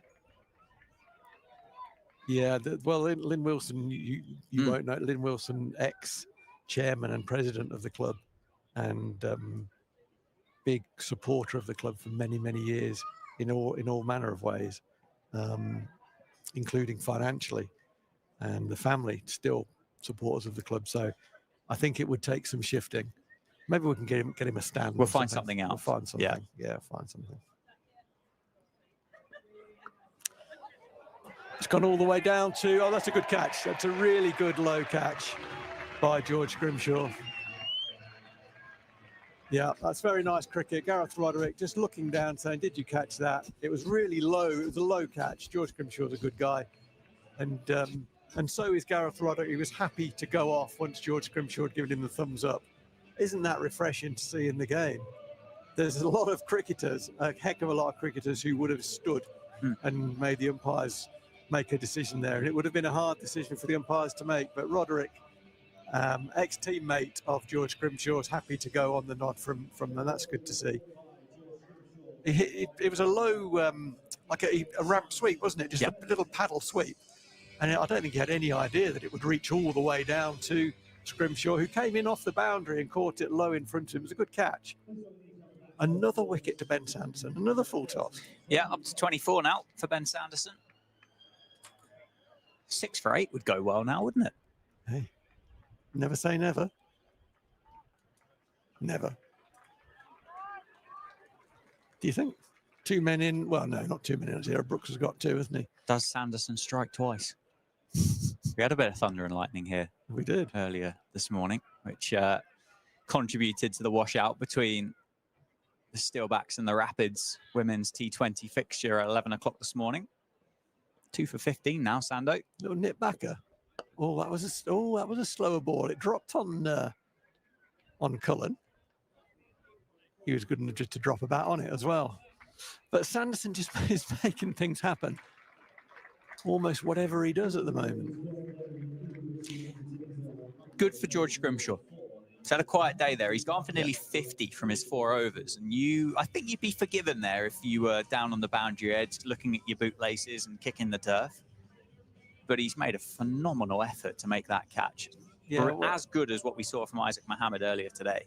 Yeah, absolutely. And well said as well. Yeah, I think a lot of guys might have been heels against the rope and taking it on the one bounce and throwing it back in. That was a good effort, wasn't it? Really good effort in support of his team. And it showed something, didn't it? It showed a bit of fight there. Yeah. It's good to see. But going at 12s, 48 or 4 overs is not great. They played him very, very well, didn't they? As I say, if you know that the stumps are not going to be targeted, it makes life easy, but they targeted the areas they were going to hit him. And for the most part, they executed those options really well. Pope again then from the Lynn Wilson end. That's a slower ball. It's reverse swept. There was real hesitancy between the 2 batters. Cullen played it and was admiring the shot. And when he looked up, Brooks was virtually halfway down the wicket, shouting yes. Had Sanderson picked it up, it could have been a run out at the bowler's end, but he fumbled it. I mean, yeah, a run out is not what's required now, is it? It would certainly, well, would it create a bit of panic? I don't know. I'm not even sure it would. 18 off 29. Yeah, I'm not sure it would. 6 wickets in hand. That's nicely swept. That's going to go for 4. That's a very, very good shot. Very good shot from Ethan Brooks. What he did really well there was got the bat out, got his hands out right in front. If you see on the replay, reaches right forward, full extension. I saw Ben Duckett talking about sweeping in the week on TV, and he said exactly that: get your hands forward, get your head as close to the ball as you can. And that's what Brooks did well there. Slightly slower from Lloyd Pope. He throws his head to the skies because it was a thick inside half of the bat. It was clothed a bit. Sometimes they go straight back to the bowler, but that one didn't. Brooks gets a single. Slip goes in for Henry Cullen. Haven't seen a slip very often for Lloyd Pope in this comp. I don't think he'll be there long either. It's a bit of window dressing, really, isn't he, as this game sort of moves to its inevitable conclusion with 13 now required and still 4.5 overs, 27 balls to get them.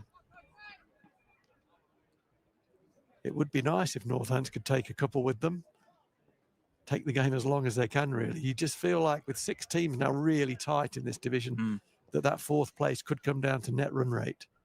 And Northampton's net run rate is not that healthy at the minute. That's going to spin. Ben Sanderson's got a very good long barrier. So trying to get the game as deep as you possibly can is the only real thing that Northampton can do now in any way to take anything out of the game, take it deep. And that's nicely reverse swept, hit that hard. And with the spin on about the third bounce, takes it away from Robinson. Hit that very hard, Ethan Brooks. 2 lovely sweeps in that over. One orthodox sweep and one reverse sweep, and both played beautifully. Yeah, powerfully struck. What's that, 11 runs off it? Yeah. Lloyd Pope's gone for 31 from 3. Sanderson will bowl out from the David Capel end. Some thinking for the Northants camp to do after this game for sure. 8 to win now for the Rapids. What would be your kind of takeaways from not necessarily just today, but the four fixtures that we've had at home over the last 4 rounds? Sanderson from the David Capel and then Yorker. Yeah. I mean, sometimes you're looking for patterns, things that you've continually not done so well. I think there's a couple of things in that. I know from within the camp that the 2 run chases, the first 2 of those defeats, run chases, they felt they didn't go hard enough, weren't aggressive enough, early enough. Yeah. So in a run chase, I expect, haven't had one since. In a run chase, I expect they will try and put that right. And there's a bit of a mindset there. I guess the other part of that leads me to something else. We'll come back to that, which is losing wickets in the power play. Oh, that's fumbled on the boundary edge. They're going to get another one back. That's 5-6 to win now. Sorry, losing wickets in clutches, losing 3 in the power play. The stats are there. 67% of the time you do that, you lose, and Northants continually are losing too many wickets up front. And I guess the other thing is about death options. We saw the other night that Luke Proctor ended up bowling the 20th over against Lancashire in that very tight game that could have gone either way. Well bowled, Ben Sanderson. Very good Yorker again from him. He's very good at that. So that would be something. I just want to be clear on that. I think plans change. But the guy who bowled the 20th over, the key over of that game, isn't in this side. Yeah. So who's going to do that job? Obviously, it's not going to get to that state, so we're not going to get that question answered. But there isn't a natural successor in this group. No. And I mean, David Willey, I think, used his cartel well in this innings as best as he possibly can. Anyway, gives himself a bit of room down the ground. That's going to be 4 as it skips across the advertising sheet. So it'll just be 1 to win now. He's had to bowl earlier. Sanderson's had to bowl earlier. Scrimshaw's bowled through. You're only really looking at Justin Broad, who's got some overs left as a seamer in the 11, aren't we now? So, and you're right. That's absolutely right, Dan. So then my question is, how often has Justin Broad bowled death in T20 in first team cricket? I think the answer to that is never. And so we're now in game 10. Yeah. And we're potentially using someone to bowl death that's not done it before. So that suggests the thinking hasn't quite been consistent in terms of role clarity. Something they've done really well in the first half of these 10 games, the first 6 games, they won them all. And the role clarity was absolutely clear. Everyone knew what they were going to do. The opposition knew, but then we went and did it. And we did it very well. So we need to get back to that. One to win. Sanderson down the leg side. And it will be one and complete on a wide. And that feels quite fitting for what we've seen from the Steelbacks through the course of this Sunday afternoon. We were a bit delayed with the start because of the weather this morning. We did eventually get on. Brett D'Oliveira won the toss, elected to have a bowl first, and took 3 wickets in that power play, restricting the Steelbacks down to 152. And Kashif Ali, with a phenomenal innings for the Rapids, has done almost all the damage. Yeah, he has. I mean, let's start with something that we should start with, which is the quality of that innings from Kashif Ali. There are 2 aspects to it. The first one is the skill that he showed. He played some fantastic shots, but to both boundaries, the leg side boundary, the offside boundary, straight off both feet, against spin, against seam. He was absolutely wonderful. The other aspect of that innings is when he came in, they were a bit in a bit of trouble. You know, they'd lost 2 wickets. They were 3 for 2, and he could either stick or twist. And actually, he said, "I'm just going to play my way. I'm going to back myself. I'm a good player, and I'm going to come at you and put you under pressure. I'm not going to think about absorbing any pressure. I'm putting it straight back on you." And from that point onwards, Northampton didn't respond very well, and that will be quite worrying. One thing that's very important, I think, as well, is the toss. I think it was a great toss to win. You know, to have first use with the ball on that pitch that had been under cover all day and had only been trimmed just before the start of play. It was very green. Now, winning the toss is one thing. I think that is a big advantage. And then they used the new ball very, very well. And that's what led to the inroads. They were, I mean, in particular, Tim Robinson could barely lay bat on ball. He was being beaten inside and outside edges. So I think the toss was important, but certainly Northants played that game with a bit of lack of confidence, I felt. Yep. When Ali came in and sort of threw the gauntlet down, yeah, David Willey kind of got in his face a little bit, but actually in terms of the skills and making it a contest between bat and ball, it wasn't. He was too good for them. Yes, they tried different combinations of bowling and different ends and so on, but the bowling was inconsistent. The lengths were inconsistent. The Rapids seemed to anticipate very early what the bowlers were trying to do and just took them off their lines and lengths. And it was a bit one-sided, actually. Yeah, it was. The scorecard proves exactly that. There was 20 deliveries left in the innings, and that's been chased down, hasn't it, by the Worcestershire Rapids. So they will pick up 4 points. They'll move up to 16. The Steelbacks will remain on 24. Next up for both sides, Steelbacks travel up the M1 to the Foxes on Thursday. You will be there for that. Worcestershire go to Derby on the same day, and we'll be back for another Friday night here on the 11th of July against the Derbyshire Falcons. So thank you so much for joining us through the course of the afternoon. We hope you've enjoyed it. Worcestershire fans, congratulations. Northamptonshire fans, we'll be back on Friday night. My name is Dan Chadswick, joined by Phil Rowe, powered by Daffabet, and we'll see you on Friday.